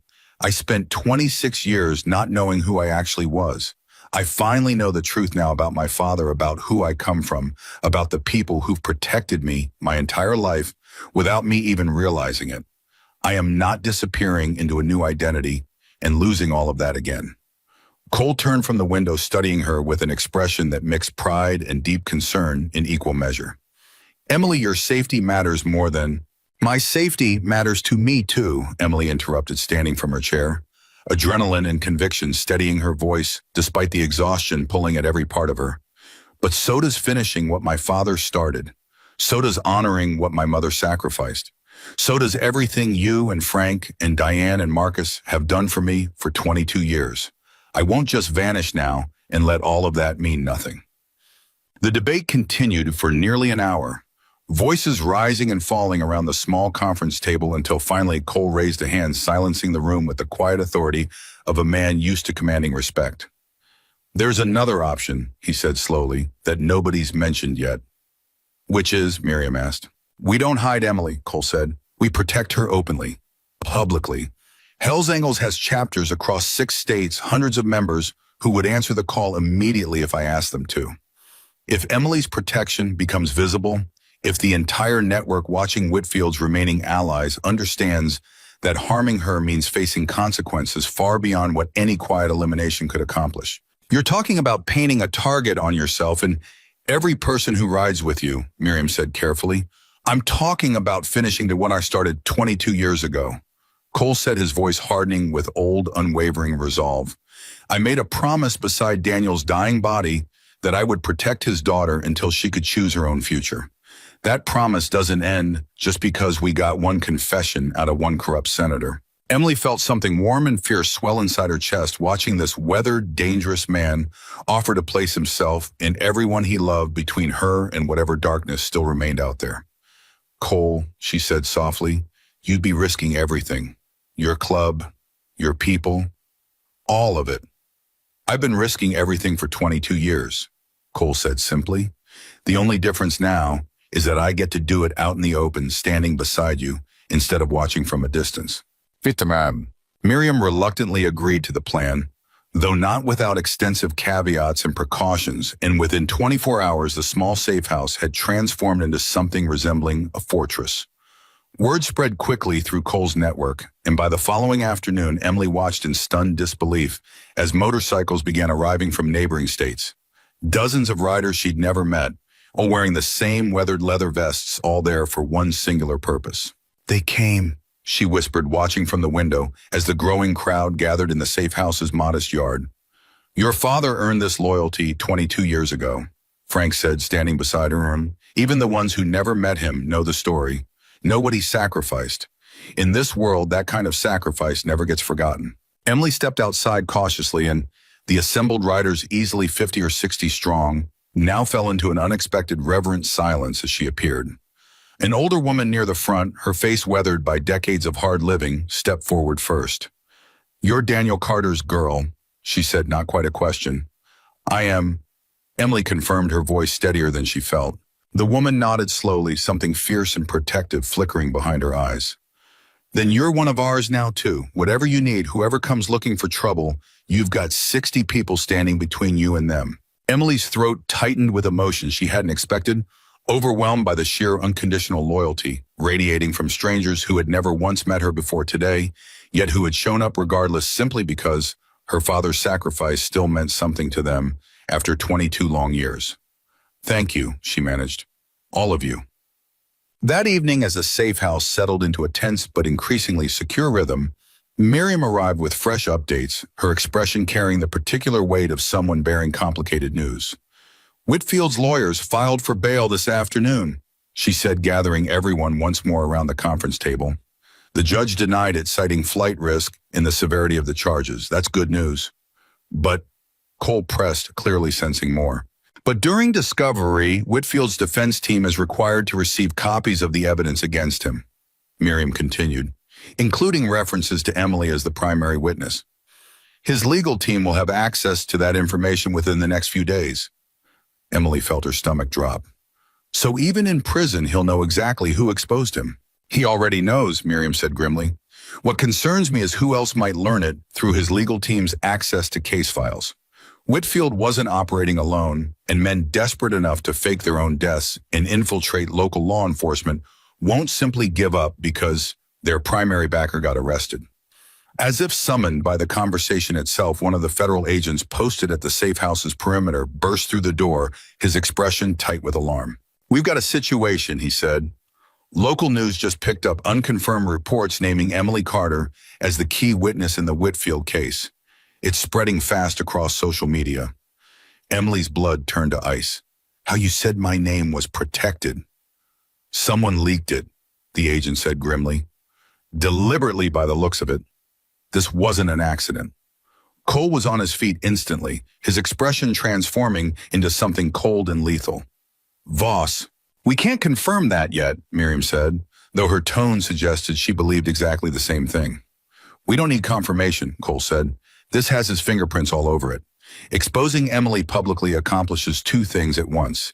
It pressures the case through public opinion, and it makes her infinitely easier to locate for anyone still loyal to Whitfield's network. Emily felt panic clawing up her throat, the fragile sense of security she'd begun building over the past day crumbling instantly beneath this new revelation. What do we do now? She whispered. Cole turned to face her, his expression fierce with renewed determination, and behind him through the window, Emily could see the growing crowd of bikers outside shifting, sensing the sudden tension radiating from within the house. Now, Cole said, we stop playing defense entirely. The plan Cole proposed that night was audacious, dangerous, and exactly the kind of bold, decisive action Emily was beginning to understand to find everything about this man who had upended her entire life 6 days earlier. If Voss wants Emily exposed, Cole said, pacing the length of the conference room, then we control exactly how that exposure happens. We don't hide from the spotlight, we use it. Meaning what, specifically? Miriam asked, though her expression suggested she already suspected where this was heading. A press conference, Cole said. Emily tells her story publicly, completely, with full media coverage and federal protection surrounding her. We don't let Voss or whoever's still pulling strings control the narrative. We take it away from them entirely. Emily felt her pulse quicken with a mixture of terror and something else, something that felt almost like resolve solidifying into certainty. You want me to go public, on television, as Daniel Carter's daughter. I want the entire country to know exactly what your father sacrificed, Cole said. I want every person still connected to that trafficking network to understand that killing you now wouldn't bury the truth. It would only cement it permanently in the public record. Silence protected them for 22 years, Emily. Publicity might be the only thing that finally protects you. Miriam considered this, carefully weighing legal and strategic implications visible behind her thoughtful expression. It's risky, she said finally, but it's not without merit. A public witness with national media attention becomes significantly harder to silence without drawing exactly the kind of scrutiny these people have spent decades avoiding. Emily looked around the room at Cole's fierce protectiveness, at Frank's steady support, at Miriam's careful professional calculation, at the dozens of bikers still gathered outside, strangers who had become in the span of less than a week the closest thing to family she had left in this world. Okay, she said finally, her voice steadier than she'd expected. Let's do it, Tad. The press conference was arranged for the following morning, and Emily spent the intervening hours in a blur of preparation, Miriam carefully coaching her through what to expect, what to say, how to navigate the inevitable onslaught of questions that would follow. Cole remained close throughout, a steady, reassuring presence, even as Emily's nerves threatened to overwhelm her entirely. You don't have to be perfect, he told her quietly the night before, as the safe house finally settled into uneasy quiet. You just have to be honest. That's all your father ever was. Honest even when it cost him everything. Emily nodded, clutching her father's journal tightly against her chest, the words he'd written over 2 decades ago still resonating powerfully within her. What if it doesn't work? She whispered. What if going public just makes me an even bigger target? Cole was quiet for a long moment, considering his answer carefully. Then we'll face that danger together exactly like we've faced everything else this week.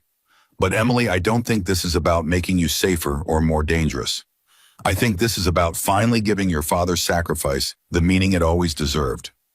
22 years of silence protected the wrong people. It's time the truth finally protects you instead. The morning of the press conference arrived cold and overcast. Dozens of reporters and camera crews gathered outside the federal building Miriam had arranged for the event, the growing crowd of Cole's fellow bikers forming a visible, unmistakable perimeter around the entrance. Emily stood just inside the doorway, her hands trembling as she smoothed down the simple black dress Diane had helped her select the night before, her father's journal tucked securely into a small bag she refused to leave behind. Ready, Miriam asked gently. No. Emily admitted honestly, echoing the same answer she'd given Cole 2 days earlier before walking into that restaurant to face Whitfield. But I'm doing it anyway. Cole appeared beside her, resting a steady hand briefly on her shoulder. Your father would be so proud of you right now, he said softly. I hope you know that. Emily nodded, blinking back sudden tears, and stepped forward into the harsh glare of camera flashes and shouted questions, Cole and Frank flanking her closely as she approached the podium Miriam had arranged. The crowd of reporters fell into an expectant hush as Emily gripped the podium's edges, steadying herself, drawing on every ounce of courage she'd discovered within herself over the past impossible week. My name is Emily Carter, she began, her voice trembling slightly before steadying with each subsequent word. 6 days ago, I believed my father died in a car accident before I was even born. I was wrong. My father, Daniel Carter, was a decorated Army Ranger who became a federal informant, risking and ultimately sacrificing his life to expose a human trafficking network that operated across 4 Western states for years, protected by corrupt officials who valued profit over human lives. Cameras flashed rapidly, reporters scribbling notes, the tension in the crowd palpable and electric. For 22 years, Emily continued, her voice growing steadier, stronger, fueled by grief, transforming gradually into fierce determination. My father's name was falsely associated with betrayal and corruption. The truth is that he died protecting evidence that could dismantle an entire criminal empire, evidence that implicated men with significant political power, including former Senator Harlan Whitfield, who personally confessed to ordering my father's execution.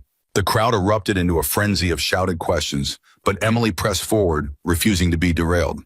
I am here today, she said firmly, because silence protected the wrong people for far too long. My father sacrificed everything so that the truth could eventually come to light. I refuse to let fear silence that truth any further. Whoever else remains connected to this network, know this: I am not hiding. I am not disappearing. I will testify. I will see this through to the end, exactly as my father intended 22 years ago. As Emily stepped back from the podium, overwhelmed by the explosive reaction rippling through the assembled press, Cole moved immediately to her side, his expression fierce with protective pride. You did it, he murmured. You just made yourself untouchable. But even as the words left his mouth, Emily caught sight of something in the crowd that made her blood run instantly cold. A familiar face, weathered and gray, standing motionless at the very back of the assembled reporters, watching her with an expression of cold, calculating fury. Voss. Cole, Emily whispered urgently, her voice barely audible beneath the chaos surrounding them. He's here. Cole's head snapped toward where she was staring, his entire body tensing instantly. But by the time Cole's eyes found the spot, the figure had already vanished, swallowed seamlessly back into the churning crowd of reporters and onlookers, leaving Emily with nothing but the chilling certainty that whatever danger still remained wasn't finished with her yet. Federal agents swept the surrounding area immediately, but found no trace of the man Emily swore she'd seen, and by the time the press conference chaos finally settled, doubt had begun creeping into the edges of everyone's certainty. Are you sure it was him? Miriam asked carefully, back inside the relative safety of the federal building. I'm sure, Emily insisted, though exhaustion and adrenaline made her voice shake. I saw his face in that cabin 2 nights ago through Frank's description, and I saw it again just now. It was him. Frank nodded grimly, backing her certainty. If Emily says it was Voss, I believe her. Cole's expression had hardened into something dangerously resolute. Then he's not running anymore. He's watching, which means he's planning something. Planning what exactly? Emily asked, fear creeping back into her voice despite her earlier resolve. Before anyone could answer, Miriam's phone buzzed sharply, and as she read the incoming message, her face drained of color. What is it? Cole demanded. Miriam looked up slowly, and her expression grave. Whitfield's attorney just filed an emergency motion, she said, claiming his client has critical information about additional conspirators, still at large information he's willing to exchange for a reduced sentence. He's trying to deal, Frank said. Worse, Miriam said grimly. According to the filing, Whitfield claims Voss isn't simply protecting himself anymore. He's positioning himself to take control of what remains of the trafficking network's financial infrastructure, using the chaos of Whitfield's arrest as cover. Emily felt the floor tilt beneath her once more, the fragile victory of the past 24 hours suddenly feeling dangerously incomplete. So this isn't over, she whispered. Whitfield was never the top of this. Voss is trying to take everything for himself. It appears that way, Miriam confirmed grimly, which means the danger surrounding you hasn't decreased with Whitfield's arrest, Emily. If anything, it's just evolved into something far more unpredictable. Cole's jaw tightened with fierce protective resolve, his eyes fixed on the window on the distant crowd of reporters, still lingering outside somewhere among whom a man who had faked his own death for 18 years was now watching, waiting, calculating his next dangerous move. Then we finish this, Cole said quietly, before he gets the chance to finish it his way. Outside, the assembled bikers shifted restlessly, sensing the mounting tension radiating from within the building, forming an even tighter, more vigilant perimeter around the woman they had all, in the span of a single extraordinary week, come to consider one of their own. And somewhere beyond that protective circle, hidden among the crowd, Randall Voss watched patiently, calculating the precise moment he would finally make his move. Miriam's phone rang again within minutes, cutting through the tense silence of the room, and this time her expression shifted from grim to something sharper, more urgent. "It's the surveillance team," she said, answering quickly. "What have you got?" She listened, her knuckles whitening around the phone, and Emily watched every flicker of emotion cross the prosecutor's face with mounting dread. "Understood. Hold position, don't engage." Miriam ended the call and turned to face the room. Voss just made contact with someone, a financial broker with known ties to offshore accounts linked to the trafficking network's remaining assets. Our team intercepted the call. "What did he say?" Cole demanded. "He's moving fast," Miriam said, "liquidating whatever's left of the network's resources before federal seizure orders can freeze the accounts. And he mentioned something else." She hesitated, glancing at Emily with visible reluctance. "He mentioned you by name. Said, and I'm quoting directly, 'The Carter problem gets handled before this week ends one way or another.'" Emily felt the blood drain from her face. "He's not hiding anymore." "No," Cole said, his voice low and dangerous. "He's not. Which means we stop waiting for him to make the first move." Frank stepped forward, his weathered face set with grim determination. "Cole, if Voss is liquidating assets, he's preparing to run, which means whatever he's planning for Emily, he wants it done fast before he disappears for good." "Then we don't give him fast," Cole said. "We give him nowhere left to run." And the strategy session that followed stretched deep into the night, Miriam coordinating with federal agents while Cole huddled with Frank, Diane, and Marcus, mapping out every possible angle Voss might exploit. Emily sat at the edge of the room, exhausted beyond measure, yet unable to look away from the frantic energy surrounding her, every person in that space fighting fiercely for her survival. "We know he's still in Denver," Diane said, pointing to a map spread across the table. "The press conference confirms that. He wouldn't have risked showing his face unless he was close enough to strike quickly." "Which means he's watching the safe house," Marcus added grimly, "waiting for an opening." Cole's jaw tightened as he studied the map, his mind clearly working through scenarios with the same tactical precision that had kept Emily alive for the past week. "Then we don't wait for him to find one," he said finally. "We create a controlled situation and force his hand." "Another trap," Emily said quietly, dread creeping into her voice despite her exhaustion. "A better one," Cole said, turning to face her directly. "This time we're not walking into a restaurant hoping surveillance catches a confession. This time we know exactly what he wants, and we control every variable." "What does he want?" Emily asked. "You," Miriam said grimly. "Eliminated before you testify. So we give him what looks like the perfect opportunity, and when he takes it, we're already waiting." Emily felt fear coil tight in her stomach, the memory of Whitfield's cold confession, still fresh, still raw. "You want to use me as bait again?" "No," Cole said firmly before Miriam could respond. "Absolutely not. Last time was different. Whitfield was desperate, cornered, and stupid enough to confess in a controlled environment. Voss isn't stupid. He spent 18 years disappearing successfully. If he even suspects a trap, he'll vanish, and we lose our only remaining chance to end this permanently." "Then what do you suggest?" Miriam asked. Cole was quiet for a long moment, his eyes fixed on the map, on the careful web of streets surrounding the safe house, before he finally spoke, his voice heavy with reluctant resolve. "We let him believe he's found his opening," he said. "But instead of Emily walking into his trap, we walk into his." The plan required precision, patience, and a level of trust that Emily still found remarkable, considering she'd known most of these people for barely a week. Federal agents quietly repositioned throughout the neighborhood surrounding the safe house, disguised as maintenance workers, delivery drivers, ordinary residents going about ordinary evenings. Cole's network of bikers, rather than dispersing as expected after the press conference, deliberately created the appearance of gradually thinning security motorcycles pulling away one by one over the following 2 days until only a skeleton crew remained visible from the street. It has to look real, Cole explained to Emily as they finalized preparations. Voss needs to believe our guard is genuinely dropping. Overprotection scares men like him into vanishing. Vulnerability draws them out. Emily paced the small bedroom. She'd been given anxiety thrumming through every nerve. And if he doesn't take the bait, if he waits us out instead, then we adjust, Cole said.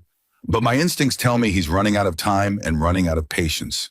He's liquidating assets, which means he's planning to disappear soon permanently this time. He won't leave you alive as a loose end if he has any opportunity to prevent it. That's comforting, Emily muttered. Cole's expression softened slightly, some of the tactical hardness melting into the gentler concern Emily had come to recognize over the past extraordinary week. I know this is terrifying, he said quietly. I know I keep asking you to walk toward danger instead of away from it. If there were any other way, Emily, I promise you I'd take it. I know, Emily said, and she meant it. I trust you, Cole. I trust all of you. Her voice caught. I just want this to actually be over. I want to stop being afraid every single time I close my eyes. Cole reached out, resting a steady hand on her shoulder, the same grounding gesture that had carried her through countless terrifying moments over the past week. 2 more days, he said. That's the timeline Miriam's team believes we're working with based on Voss's financial movements. 2 more days, and either we end this permanently or he disappears somewhere we may never find him again. Emily drew in a shaky breath, steadying herself against the fear still coiled tight in her chest. Then let's make sure it's the first one. The following evening arrived with an unbearable tension hanging over the safe house. Every person inside moving with the careful, deliberate calm of people who understood they were being watched, who understood every gesture, every movement needed to sell the illusion of dwindling protection. Emily sat near the window as dusk settled over the quiet residential street, her father's journal resting in her lap, finding unexpected comfort in the familiar weight of his handwriting beneath her fingertips. She'd read every page a dozen times now, memorizing his words, his careful documentation, the quiet courage embedded in every entry. He wrote something here, she said softly, and Cole, seated nearby cleaning a weapon with methodical focus, looked up immediately. Near the end, something I didn't notice before. What does it say? Emily read aloud, her voice trembling slightly. If Emily ever reads this, I hope she understands that fear and courage aren't opposites. They live in the same heart at the same time.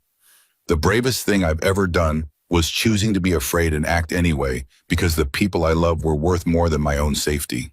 Cole set down the weapon slowly, his weathered face carrying an expression of profound, aching recognition. He wrote that the same week he made me promise to protect you, he said quietly. I remember him saying almost those exact words sitting across from me by a campfire 3 days before everything changed forever. Emily closed the journal, gently pressing it against her chest. I understand it now, she said. Everything he sacrificed. I used to think bravery meant not being scared. Now I know it just means doing what's right anyway, even when you're terrified. Cole studied her for a long moment, something fierce and proud flickering behind his tired eyes. Your father would look at you right now, he said softly, and see every single thing he sacrificed everything to protect. Before Emily could respond, Diane's voice crackled sharply through the radio, clipped to Cole's vest, urgent and immediate. Movement, rear perimeter. One individual approaching on foot, moving carefully through the Hendersons' backyard. Cole was on his feet instantly, every trace of gentleness vanishing beneath sharp, focused readiness. Confirm identity. A tense pause stretched unbearably long before Diane's voice returned low and certain. It's him, Cole. It's Voss. Then Emily's heart slammed violently against her ribs as Cole moved swiftly toward her, his expression transforming into fierce, controlled urgency. Emily, listen to me carefully, he said, gripping her shoulders firmly. Everything happens exactly as we planned. You go to the designated safe room exactly like we rehearsed. Federal agents are already in position. This ends tonight. Cole, I need you to trust the plan, he said, his voice steady despite the danger radiating through every word. I need you to trust me. Emily nodded, her entire body trembling, but her resolve holding firm beneath the fear. I trust you. Cole guided her quickly toward the reinforced interior room Miriam's team had prepared days earlier, precisely for this moment, before turning back toward the sound of Frank and Marcus, already moving into position throughout the house, weapons drawn, expressions grim with focused purpose.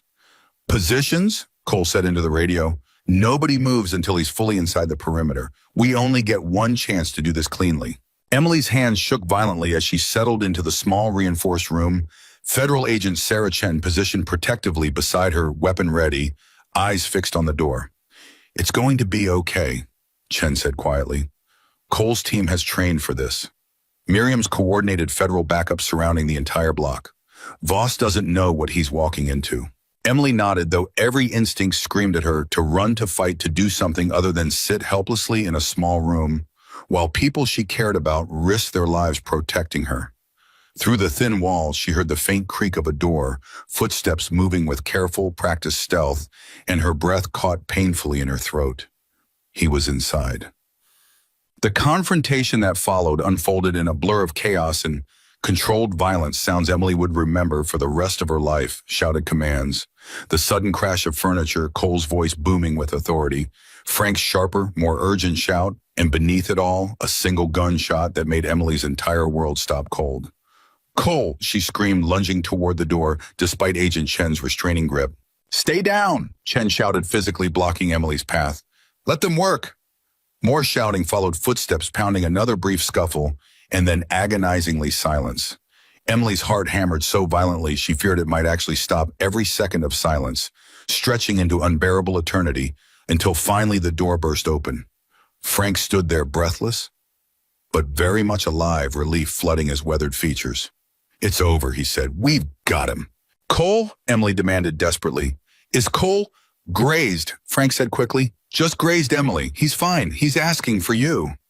Emily didn't wait for further explanation, pushing past Frank and racing through the house until she found Cole sitting on the edge of a chair, a paramedic wrapping a bandage tightly around his upper arm, blood staining his sleeve, but his expression fierce and triumphant despite the visible pain. You're hurt, Emily gasped, dropping to her knees beside him. Barely a scratch, Cole said, though the tightness around his eyes suggested otherwise. Randall Voss, on the other hand, is currently in federal custody, along with enough evidence on his person to guarantee he never sees freedom again. Emily felt overwhelming relief crash through her, tears spilling freely down her cheeks as she gripped Cole's uninjured hand tightly. It's finally over, she whispered. It's actually over. Cole's expression softened, exhaustion and relief visible beneath the fierce satisfaction of a promise finally completely fulfilled. It's over, he confirmed softly. Your father's killer is behind bars. The man who orchestrated his murder is behind bars. And you, Emily Carter, are finally truly safe. The weeks that followed unfolded with a strange, disorienting mixture of relief and adjustment as Emily navigated the aftermath of everything that had upended her entire understanding of her own life. Voss's arrest, combined with Whitfield's ongoing prosecution, triggered a cascading collapse of the remaining trafficking network, federal agents moving swiftly to arrest dozens of additional conspirators across 4 states. Following the trail of evidence, Daniel Carter had risked everything to gather 22 years earlier. Miriam visited Emily personally the day Whitfield's formal indictment was announced, bringing news that finally completely closed the chapter that had defined Emily's entire life without her even realizing it. The Justice Department is issuing an official statement, Miriam said, settling into the small apartment Emily had temporarily relocated to under continued but now significantly relaxed protection. Your father's name is being formally cleared. Every record labeling him a traitor, every file suggesting he betrayed his mission, all of it is being permanently corrected. Emily felt tears welling instantly.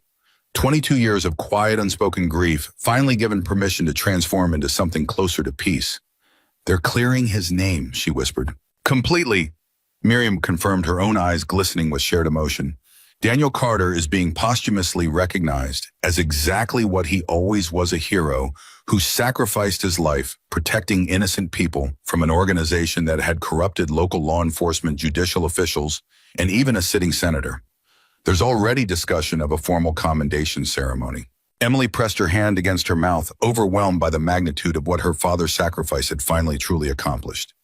He'd be so relieved, she said softly. Not for himself, for everyone else this saved. That sounds exactly like the man Frank and Cole always described, Miriam said gently. Ninan. Cole visited nearly every day during those transitional weeks, his protective instincts never fully fading, even as the immediate danger receded into memory. Emily found herself genuinely looking forward to his visits, this weathered, dangerous-looking man who had somehow impossibly become the closest thing to family she had left in the world. "How's the arm?" she asked one afternoon as they sat together on the small balcony of her temporary apartment, sharing coffee in comfortable, easy silence that had grown between them over the past demanding weeks. "Barely notice it anymore," Cole said, though Emily caught him rubbing the healing wound absently. "Diane keeps telling me I'm getting too old for gunfights." "Diane's not wrong," Emily said, smiling for what felt like the first time in weeks, without any shadow of fear lurking behind it. Cole chuckled softly, then grew quiet, studying her with an expression she'd come to recognize over their time together. Something contemplative, almost hesitant, unusual for a man normally so certain in every action. "Can I ask you something?" he said finally. "Of course." "What happens now?" Cole asked. "Now that the danger's passed, now that you are free to build whatever life you want without looking over your shoulder every second." Emily considered the question carefully, surprised by how much clarity she'd already found in the answer. "I've been thinking about that a lot," she admitted. "I don't think I can just go back to being a waitress in Montana pretending none of this happened. Not after everything I've learned about my father, about what he sacrificed." "What are you thinking instead?" "Criminal justice." Emily said, the decision solidifying further, even as she spoke it aloud for the first time. "I want to go back to school. I want to understand the systems my father tried to protect, the laws he died upholding. Maybe even work toward becoming a federal prosecutor myself someday." Continuing what he started. Cole's expression filled with quiet, profound pride. "He would be so unbelievably proud of you," he said softly. "Not just for surviving everything you've survived these past weeks, but for choosing to build something meaningful from it." Emily reached over, resting her hand gently on his uninjured arm. "None of this would have been possible without you," she said. "Without Frank, Diane, Marcus, all of you. You kept a promise for 22 years to a man you'd lost, protecting a girl you'd never even met.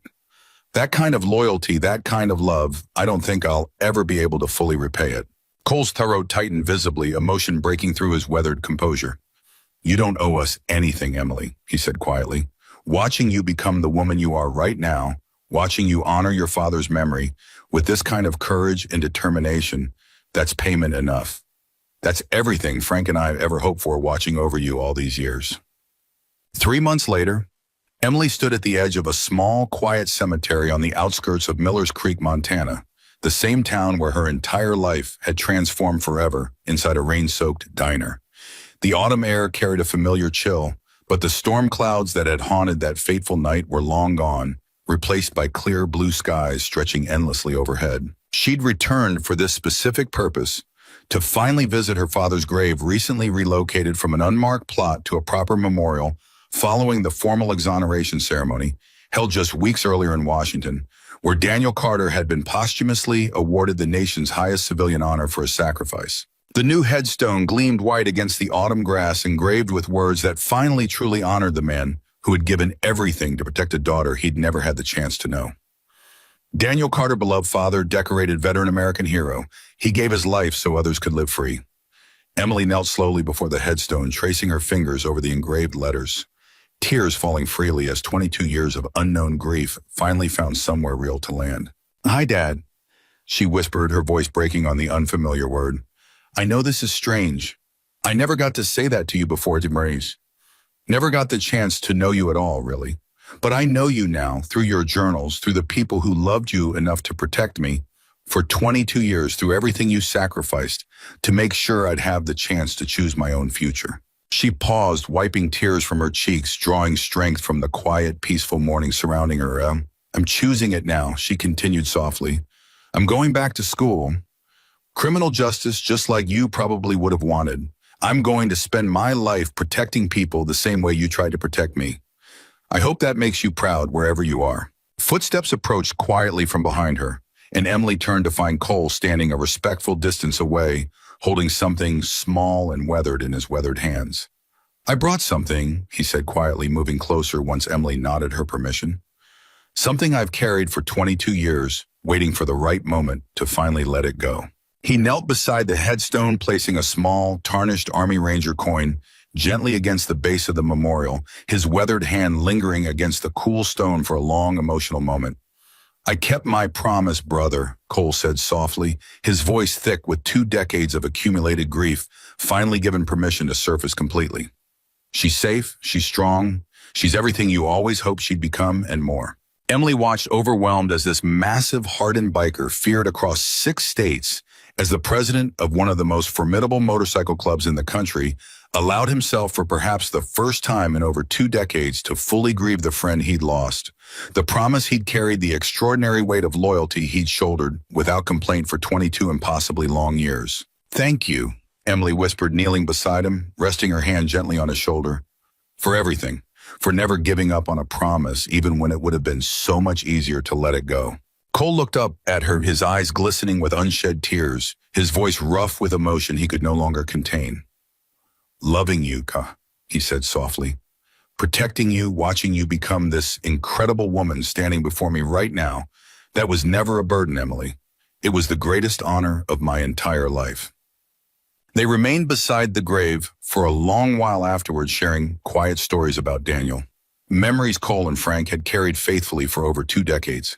Stories Emily absorbed hungrily, finally filling in the missing pieces of a father she would never get to meet in person, but had come to know intimately through sacrifice, love, and unwavering loyalty. As the afternoon sun began its slow descent toward the western mountains, Emily and Cole made their way back toward town, walking together in comfortable, companionable silence past the very diner where everything had begun 6 months earlier. The Blue Star Diner looked exactly the same as it always had. Same cracked vinyl booths, same faded linoleum floor, same fluorescent lights buzzing faintly against the darkening sky. But everything about Emily's relationship to this place had transformed completely. "Want to grab coffee?" Cole asked, nodding toward the familiar entrance.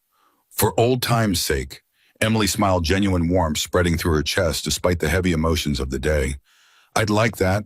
They settled into the same corner booth where this impossible journey had first begun, and Doreen, still working the same shifts after all these months, approached with poorly concealed curiosity, clearly having followed the extraordinary news coverage surrounding Emily's story over recent months.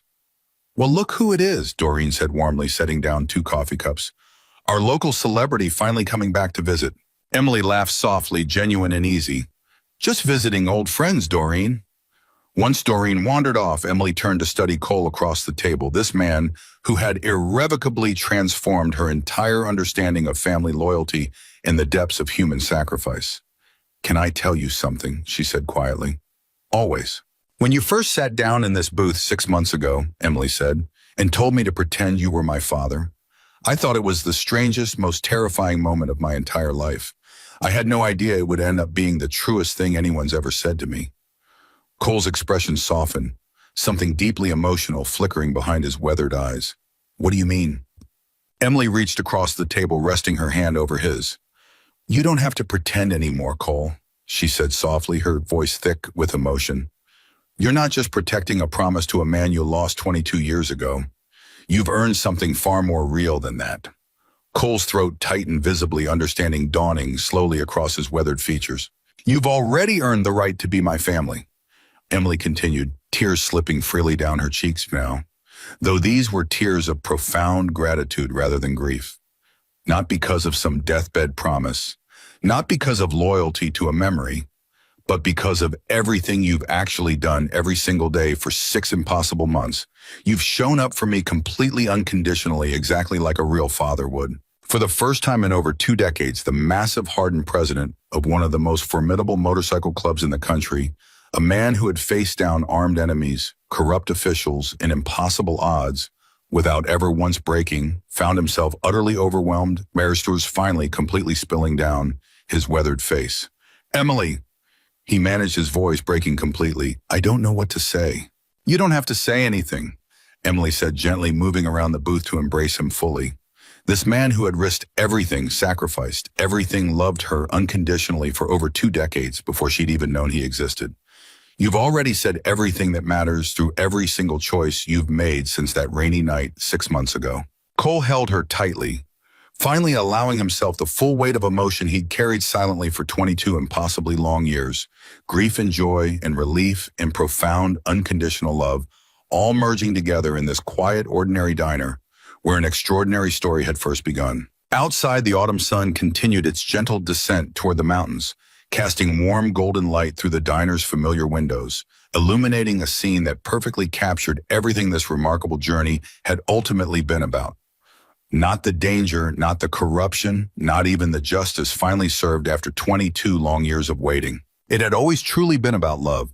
The kind of love that survives death, survives decades of silence, survives every possible obstacle placed in its path. The kind of love that chooses again and again without hesitation or expectation of reward to show up for the people who matter most. Family, Emily finally understood completely, was never simply about blood or biology. It was about promises kept even when keeping them cost everything. It was about sacrifice offered freely without complaint across 22 years of quiet, unwavering loyalty. It was about a weathered, dangerous-looking stranger walking into a rain-soaked diner one ordinary Tuesday night, uttering words that would forever transform two broken lives into one complete, unshakable family. And as Emily Carter held tightly to the man who had saved her life, protected her future, and ultimately earned the sacred title of father through nothing but unconditional love and unwavering action, she understood with absolute, unshakable certainty that whatever challenges still lay ahead, she would never again face them alone. The promise made 22 years ago beside a dying man's final breath had been completely, beautifully fulfilled, and the family it created would endure forever.